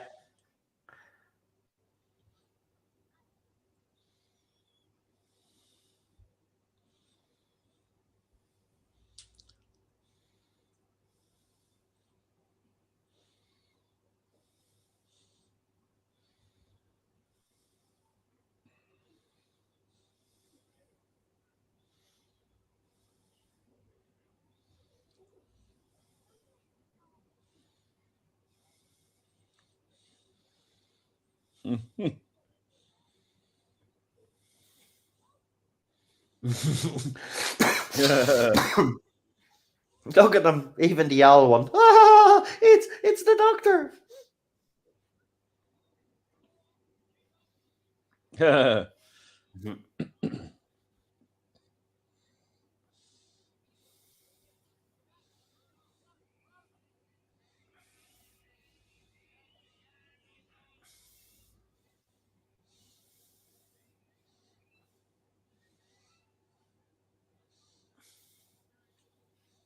Iconic.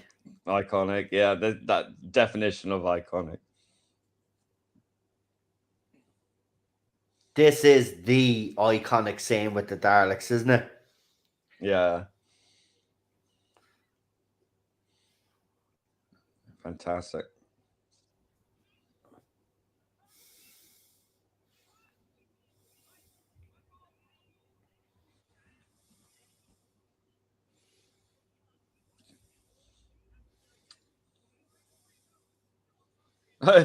Notice his eyeline is looking down the eye stalk and not in the grill.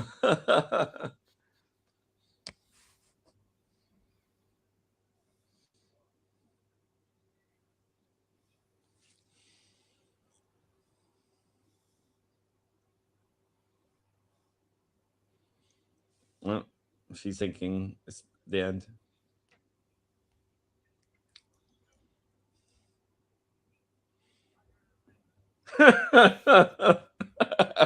It's because she's gone, that's why. Yeah.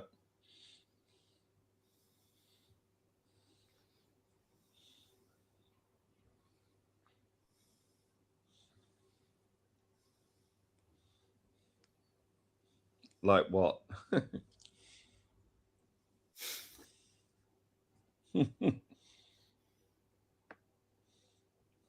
Man, I don't think he was ever the same after she left, though, I have to say. Well, here we go.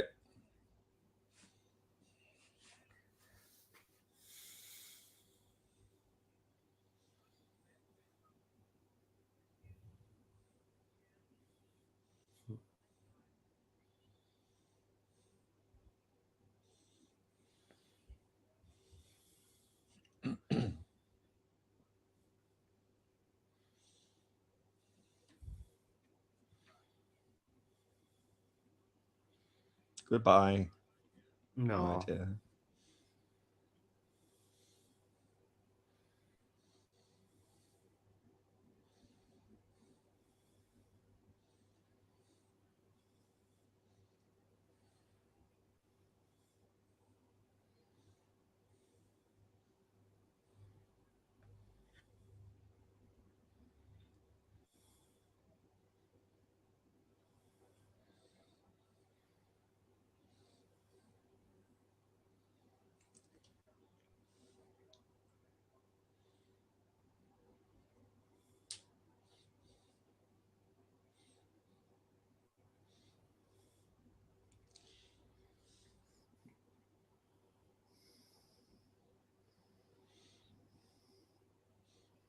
Even then, his Yeah. memory was gone.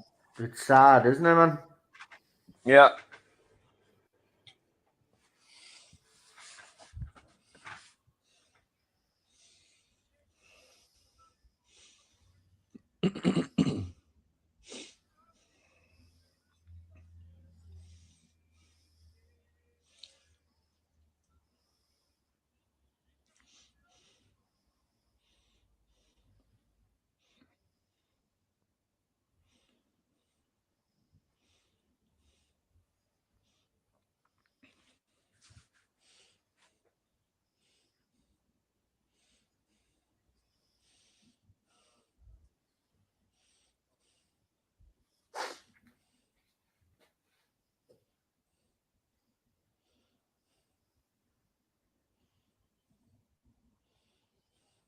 Exhausted.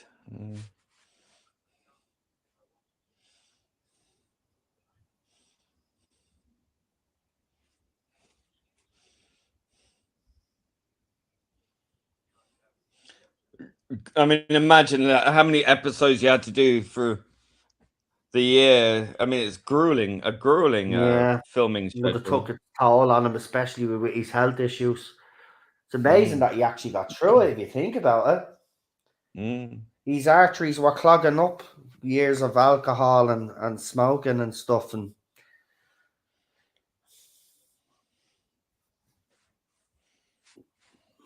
but he was dedicated. Yeah. He didn't want to go. No, Don't want oh to man, go. stop, man. That fireplace scene is fucking. That really did happen. If that's what really happened, man, I was I'm gutted for him. He Mm. loved the show. There's no doubt that he loved this. He did. He loved. He wasn't sure about it at first, but once he got into it, he loved this show, man. Wanted the best for it. That's it. That's all we want, really, from our doctor. Is to show they care. You show you care like William Hartnell. If you don't have that level of commitment, well, then there's no point, as far as I'm concerned. Mm-hmm. If an ill man can take the role seriously, there's no excuse why others For shouldn't. anybody else, Not exactly. looking at anyone particularly, Jodie Whittaker. No, we won't mention any names. Yeah, Jodie Whittaker. No, I mean, but you Jodie know, Whittaker. Yeah.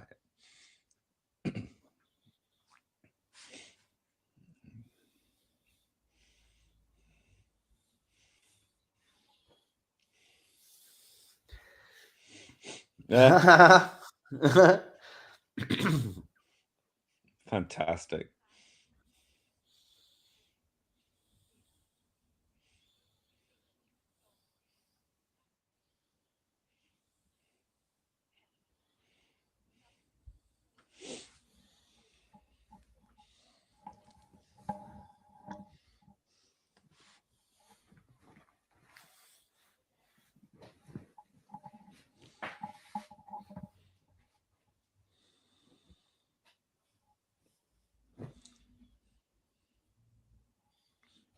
Mm.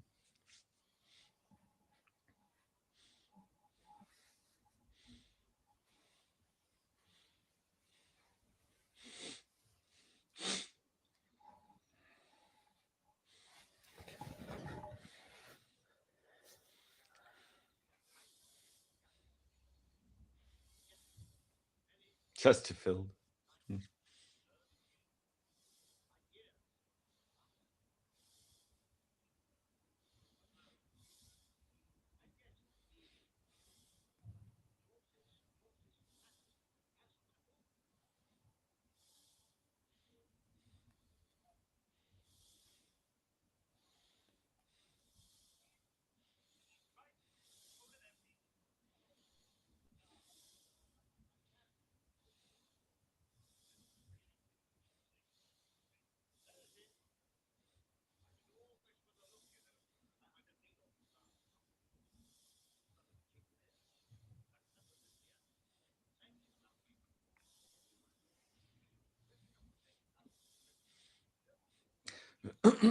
So the denial starts sinking in, you know. Yeah.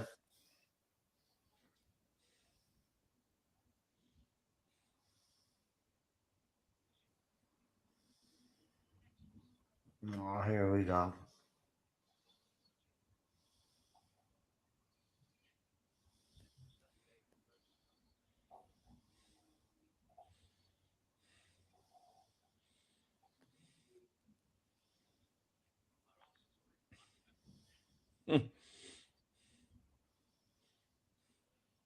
Uh,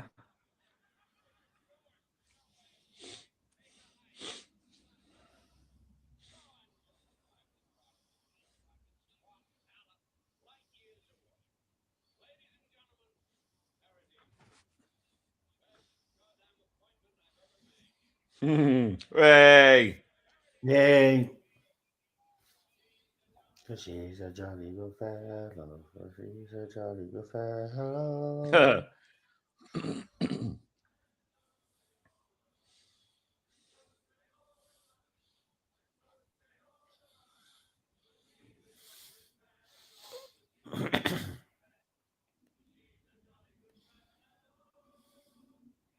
And he's not there.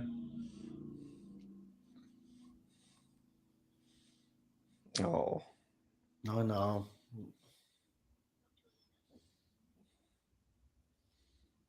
He obviously hated good boys, man. Yeah. And this set wouldn't look like that at this point because it would have been much reduced in size, wasn't it? Most of that was made smaller.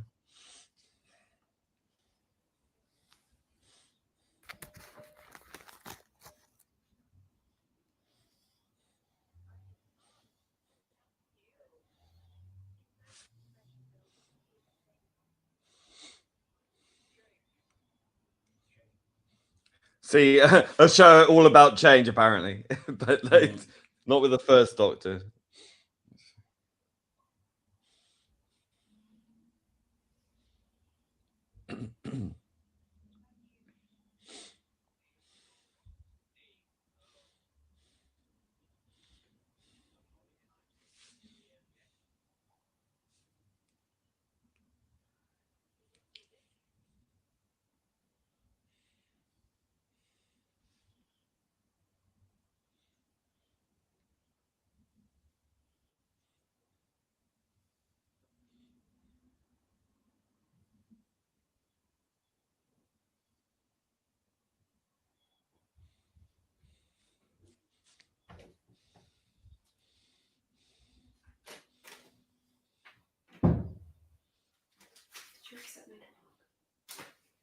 No, he's got his head under the blanket because he's a little weirdo. His body's exposed, but his head's under the blanket.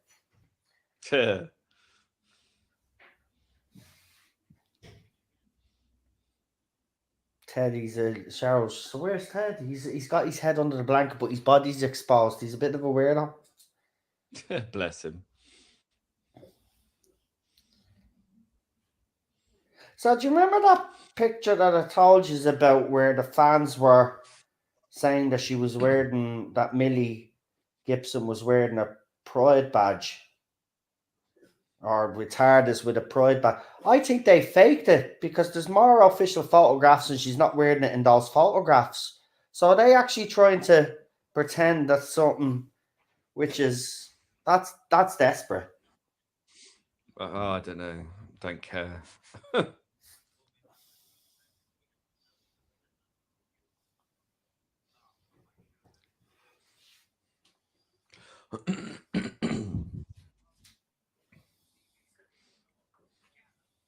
Of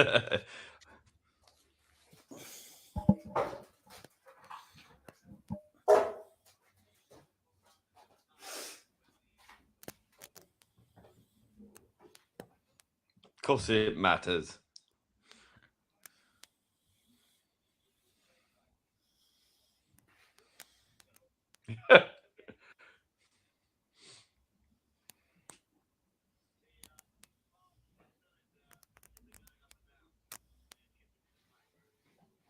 See, he knows his shit.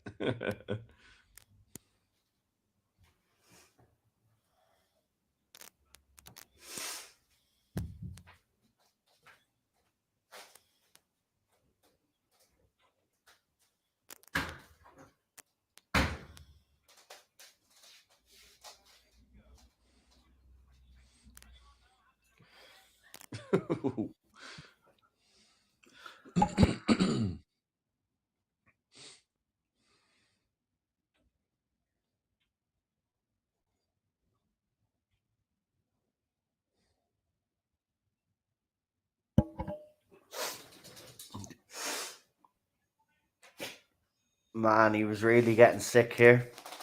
Mm.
Awkward.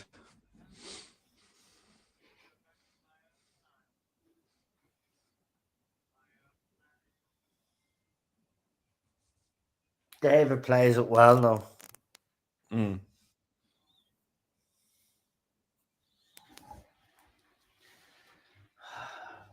It's sad. Yeah. Beginning of the end, really. Yeah.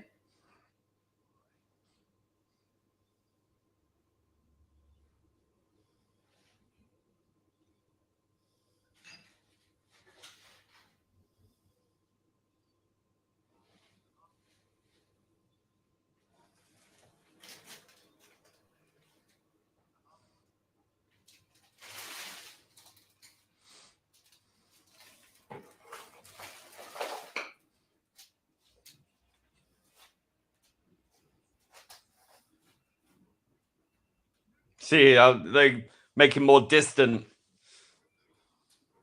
Yeah.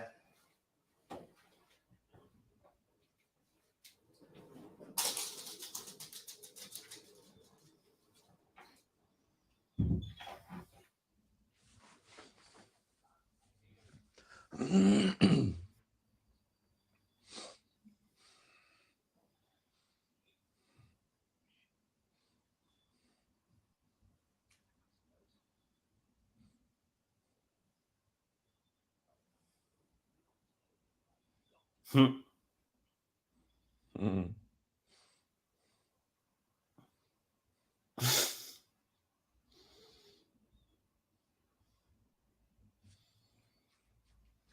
So many different routes they could have gone through as well. Like they could have replaced him, made him the same, but they didn't. Yeah.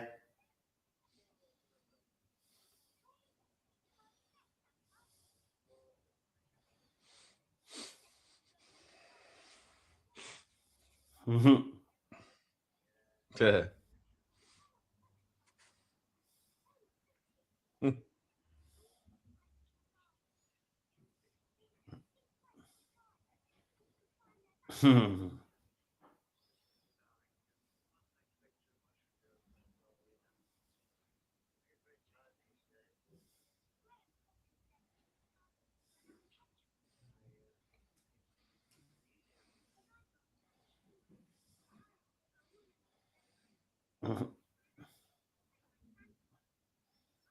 Oh.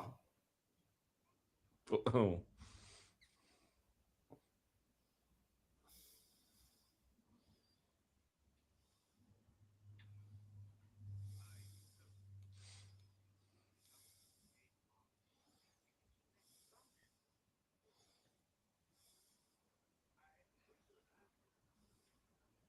Mm.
No, you hadn't, Bill.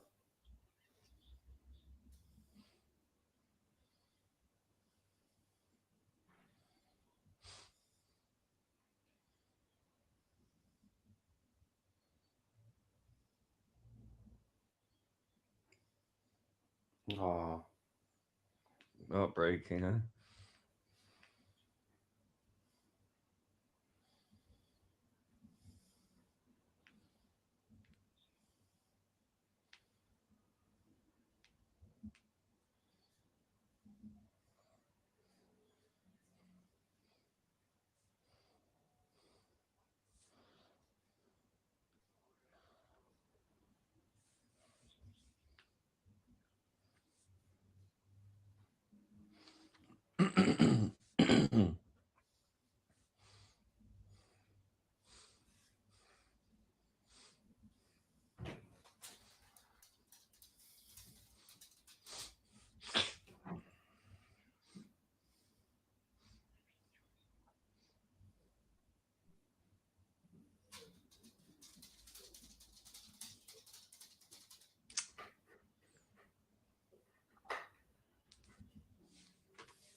Mm. It's sad, man. Yeah. I say that's one meeting that actually Sidney Newman never wanted to have, to be quite honest with you. Certainly not.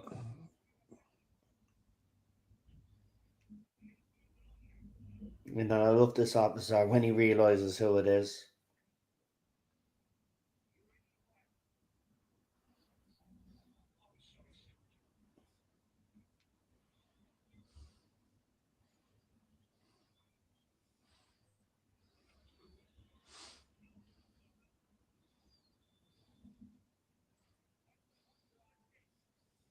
Mhm.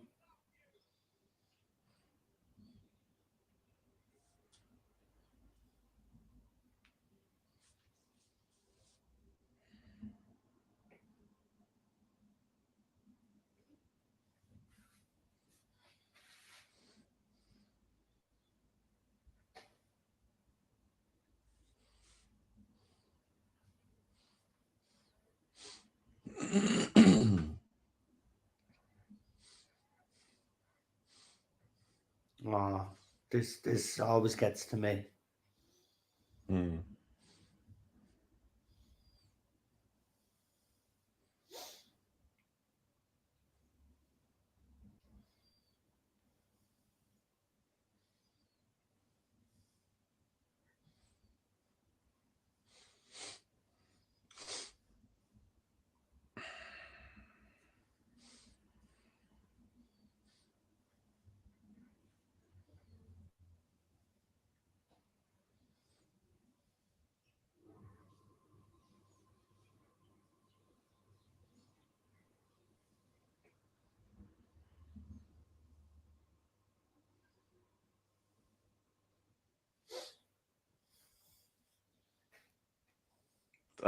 Cup of tea fixes everything.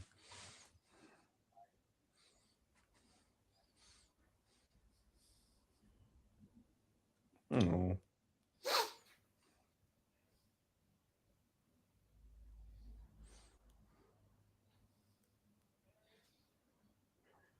Man, that scene always gets me, man. It doesn't matter how many times you watch Yeah. it. It's just, if that did happen, man. We don't know because obviously it's a story Well, they're it meant telling, but everything to him, you I know. know. And I think he knew that he wasn't going to get any better. That was the end That of they his were right. career, really. Yeah. Well, I mean, he obviously he didn't show any bitterness because he came back. Yeah.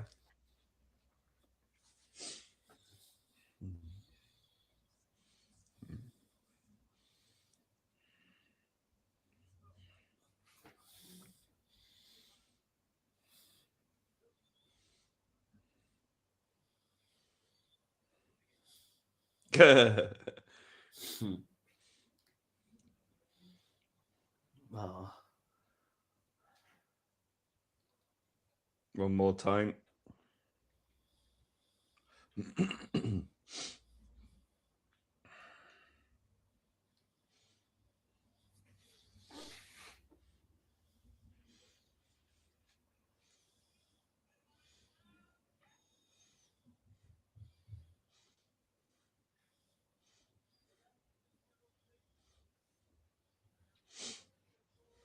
Do you know what I would have loved though?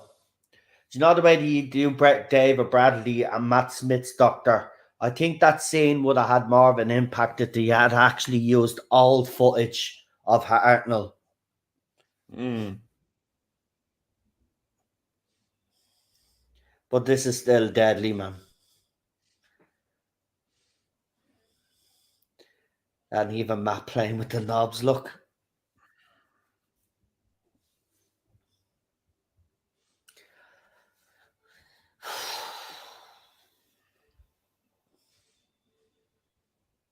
Well, in fairness, we didn't think we'd get to the 59th anniversary. Yeah. We're going to witness the 60th and whatever it brings. But let's hope after the 60th anniversary it launches it back into the stratosphere where it belongs, and hopefully future generations can enjoy what we've grown up to love.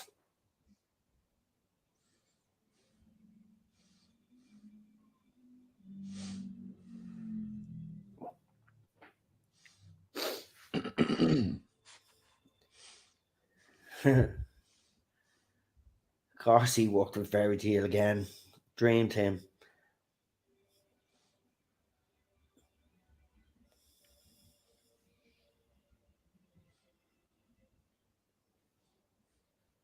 I mean, they got the casting spot on, didn't they? Oh, absolutely. And he died in. I mean, he was only 67.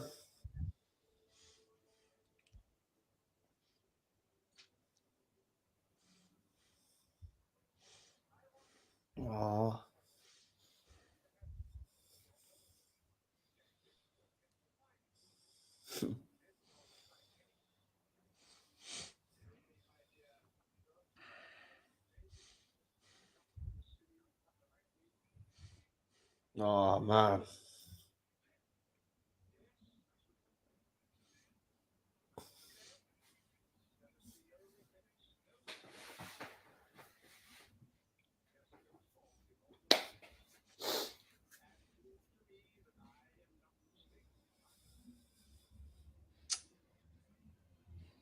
Bless him. Thank you, Bill. Wow. Right, I'm gonna knock that off before I get even more teary-eyed there. Wow.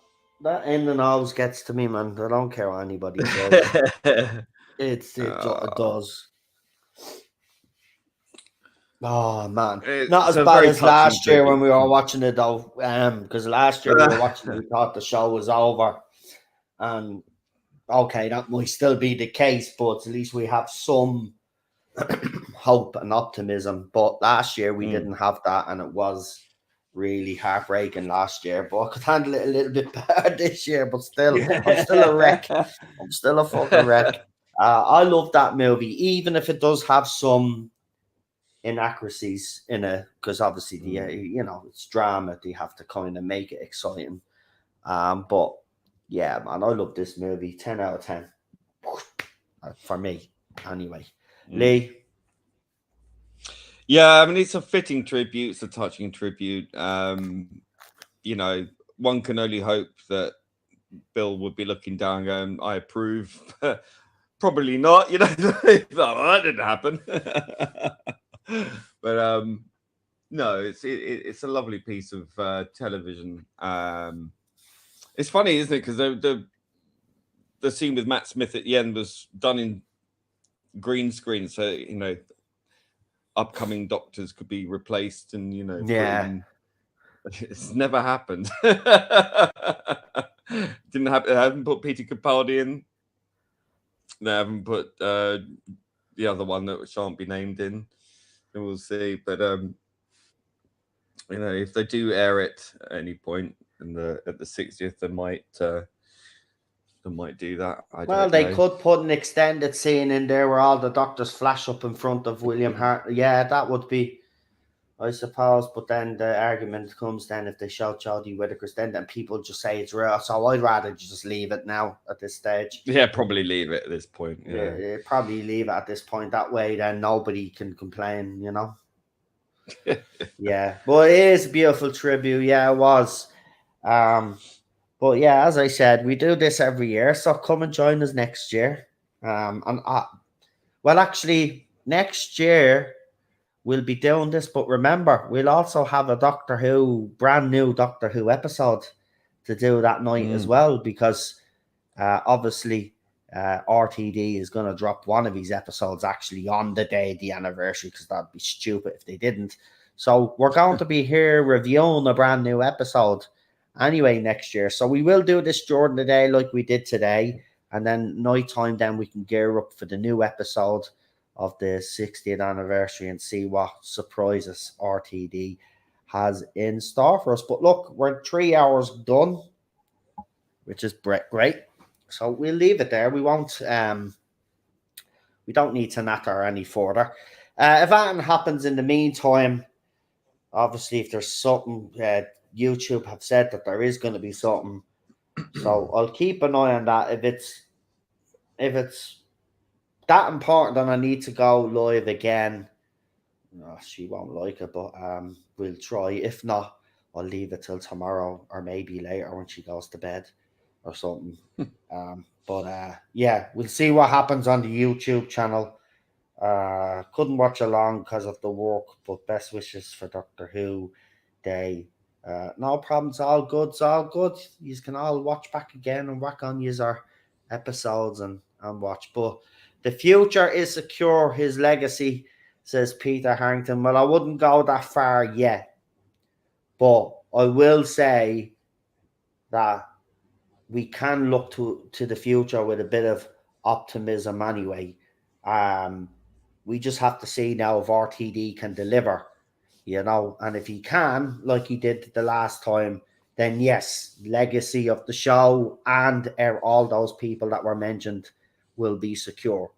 So Yeah, well, I just wish the show well now. It deserves it deserves this. This feels like a big break for the show, to be quite honest, after the years that it's had. Um, and they must seize it now. And RTD must seize it. And I think everything so far, I've actually been pretty impressed with. So we'll just wait and see what happens. But I am looking forward to the 60th. I'm not going to lie. I'm actually still hyped. And I can't wait to see what the costume is going to look like. And the TARDIS interior as well to come. We still got loads of stuff to come. So it's going to be pretty. It's going to be pretty interesting now because filming has already begun. So yeah, we'll have to keep an eye on those leaks now and stuff, it's gonna or be a maybe dearth of stuff. fan footage. But I'm pretty sure there will be. But we'll keep an eye on it and we'll report on it as we always do. And then obviously we'll get people on like Lee and others there to get their opinion as we always do. And if you're new to the channel and you haven't been on before, you know, as we say, if you want to get onto the channel itself, be in the chat, turn up when we stream most nights. I'm not saying you have to turn up every night, but once we see a presence there, we see you're interacting with people, then, you know, because we've had things in the past where we've brought people on and obviously people that have watched knows what's happened there. But we have no problem bringing anybody on. And, you know, this is what this channel is about. Fan opinion, giving their opinions. And we'll continue to do that. All right. So we'll leave it there. He's nowhere to catch me. So I'll let Lee do his shout outs as well. And we'll leave it there. And obviously Charlotte will be on. She does feature along with Lee as well. Now see Lee does be featuring on this Facebook as well. It's great. Well done. Well done. Well done. Where's my fucking invite? Anyway, we'll leave it there. I'm only joking. He did invite me once and I was late. So yeah, I think that's why. That doesn't matter anyway. Right. I was only joking, by the way. Go ahead anyway. But it is nice to see it on other people's streams as well, doing your thing, Lee. But do your shout outs anyway. Well, you can find my channel, Aldred Audiovisual. So if you just type in youtube.com/@Aldred, you should find it. That's same with Aldred Audiovisual on Instagram. Instagram, which is dead. Pretty well. It is. It's dead, man. I put up a post, right? A couple of posts, and obviously, you and others liked the post, but I literally didn't get the notifications for them until today. Yeah, the engagement is not the same, really. Like, you know, I'm still waiting. Apparently, I'm more dangerous than Donald Trump, so I've still not been reinstated. Yeah, I've let people know actually that you haven't been, and I've actually tagged Elon Musk as well. I've made a point of to actually say it's ridiculous. That nothing's changed under Elon. So, like, you know, get with the program, Elon. You know. Anyway, well, I'll give it time. Every Sunday or other, I'm on the Mr. Brown channel, so you can find me there as well. There you go. There we go. That's it. Fantastic. And be sure to check out Scottish Davros and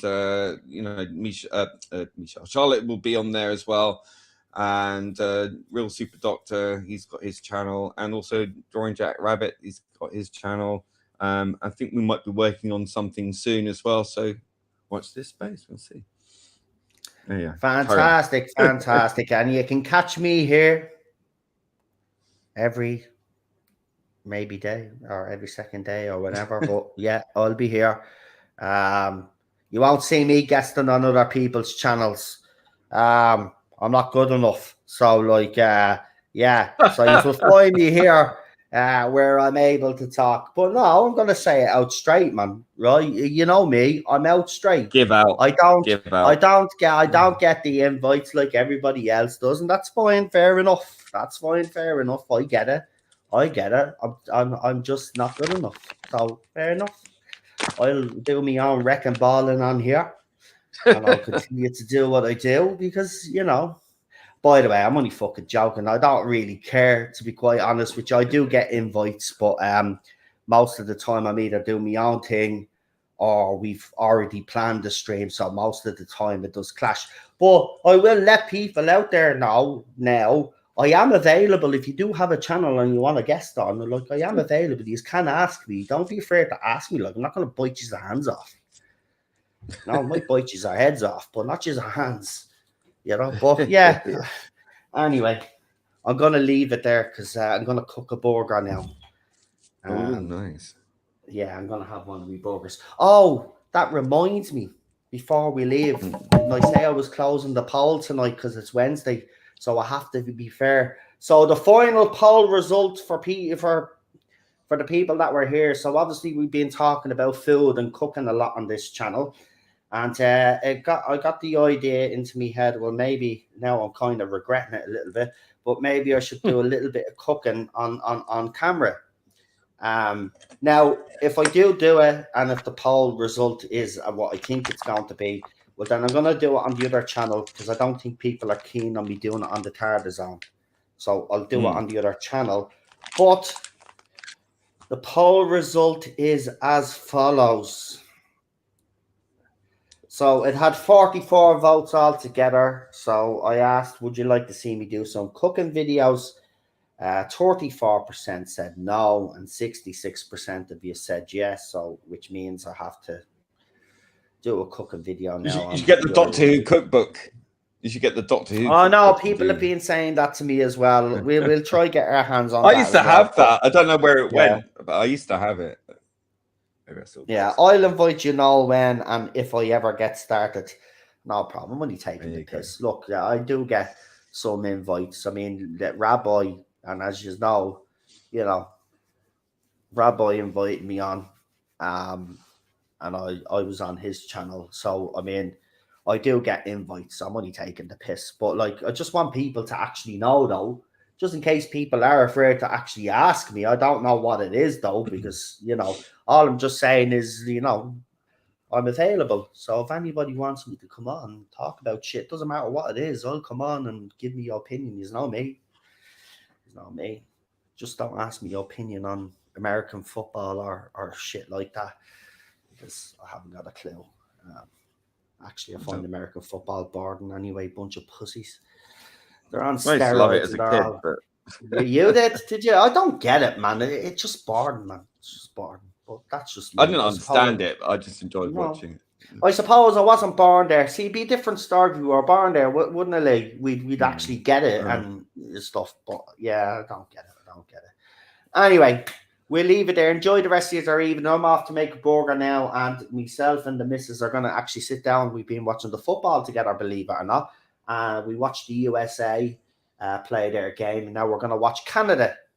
Canada are playing now, so we're going to watch the Canadians and see if they can actually beat. But there's been a few shocks in the World Cup already. Some of the big teams have lost, and I've got a funny feeling that a small country is going to win this year's World Cup, because it just seems, I don't know. Do you know what it is? Tell you exactly what it is. The big international teams are so busy virtual signaling, right, that they're not concentrating on the football, and they're being beaten by the smaller countries. The Germans stood for a picture and put their hands over their mouths, right, because FIFA had told them they couldn't wear the one love armband, right? If you actually had the balls, and this is why I don't buy into all of this, right? Those players of England, Germany, and all these other nations that were given out about not being able to wear it, do you know what you should have done? Right? If you meant exactly what you were actually preaching, you would have all put the one love armband on. What's the referee going to do? Give 11 yellow cards out? Could you imagine the controversy that would have caused the next day when that happened? Right? That's how you get your message across. If you want to get your message across, you don't bottle it the last second. Right, just like what Chris Chibnall did with the Tasman thing. There's a lot of bottlers in society. You don't even go through or or stick to his convictions. This is why I never listen to his. He's never stick to his convictions.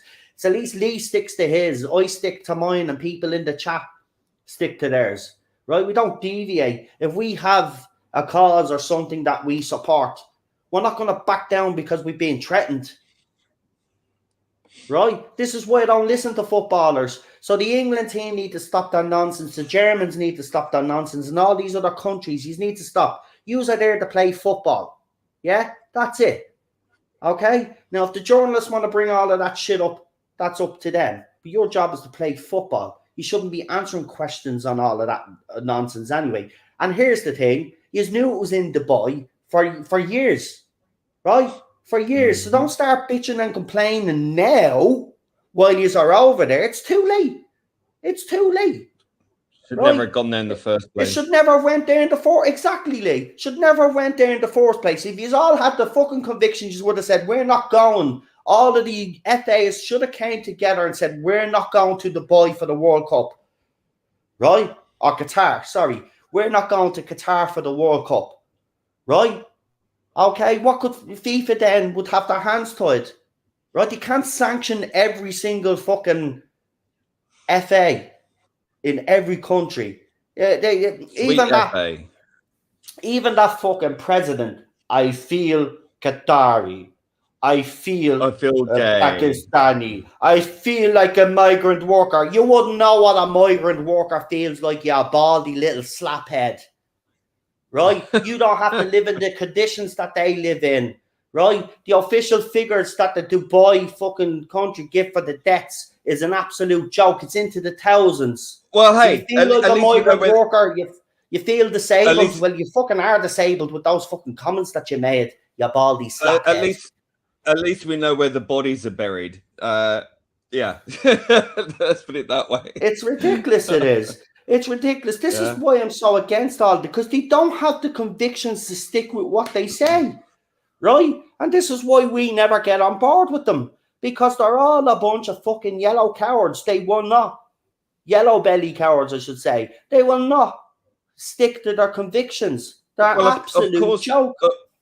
Of course, you could refuse to watch it too. But that's a whole other. Yeah, but look, I'm not being a hypocrite, right? I'm watching it for the football. I do know the humour, but what can I do sitting at home? Like, do you know what I mean? Even if I was to boycott, there's still going to be billions of people that are going to watch it anyway. So boycotting it is actually fucking pointless. But what you said at the start is very true. It should never went there in the first place. But there's no point of everybody moaning right now. It's too late for the moaning, right? They don't like homophobia, right? We knew this years ago. The FIFA should have fucking stood their ground and say, well, listen, you have the World Cup. If you don't fucking, go by our rules because we're the Football Association, well then, sorry, it's not happening. I get all of this. There's some people from Qatar on Twitter and they're trying to point out that, well, it is their country and they're reminding us how bad the West was. Yeah, we get that,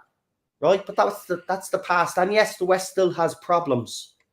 But it's at least we're not going around murdering people that happen to be homosexual, right? Or bleeding, not reporting the deaths of migrant workers because you don't believe that their lives are worth anything. Don't talk to us about the stuff and the mistakes that we made in the past, right? We know exactly the mistakes that we made. We're talking about your country right here, right now. And right here, right now, it's an absolute joke that World Cup is over there because you are a bunch of racist, homophobic, murdering pieces of shit.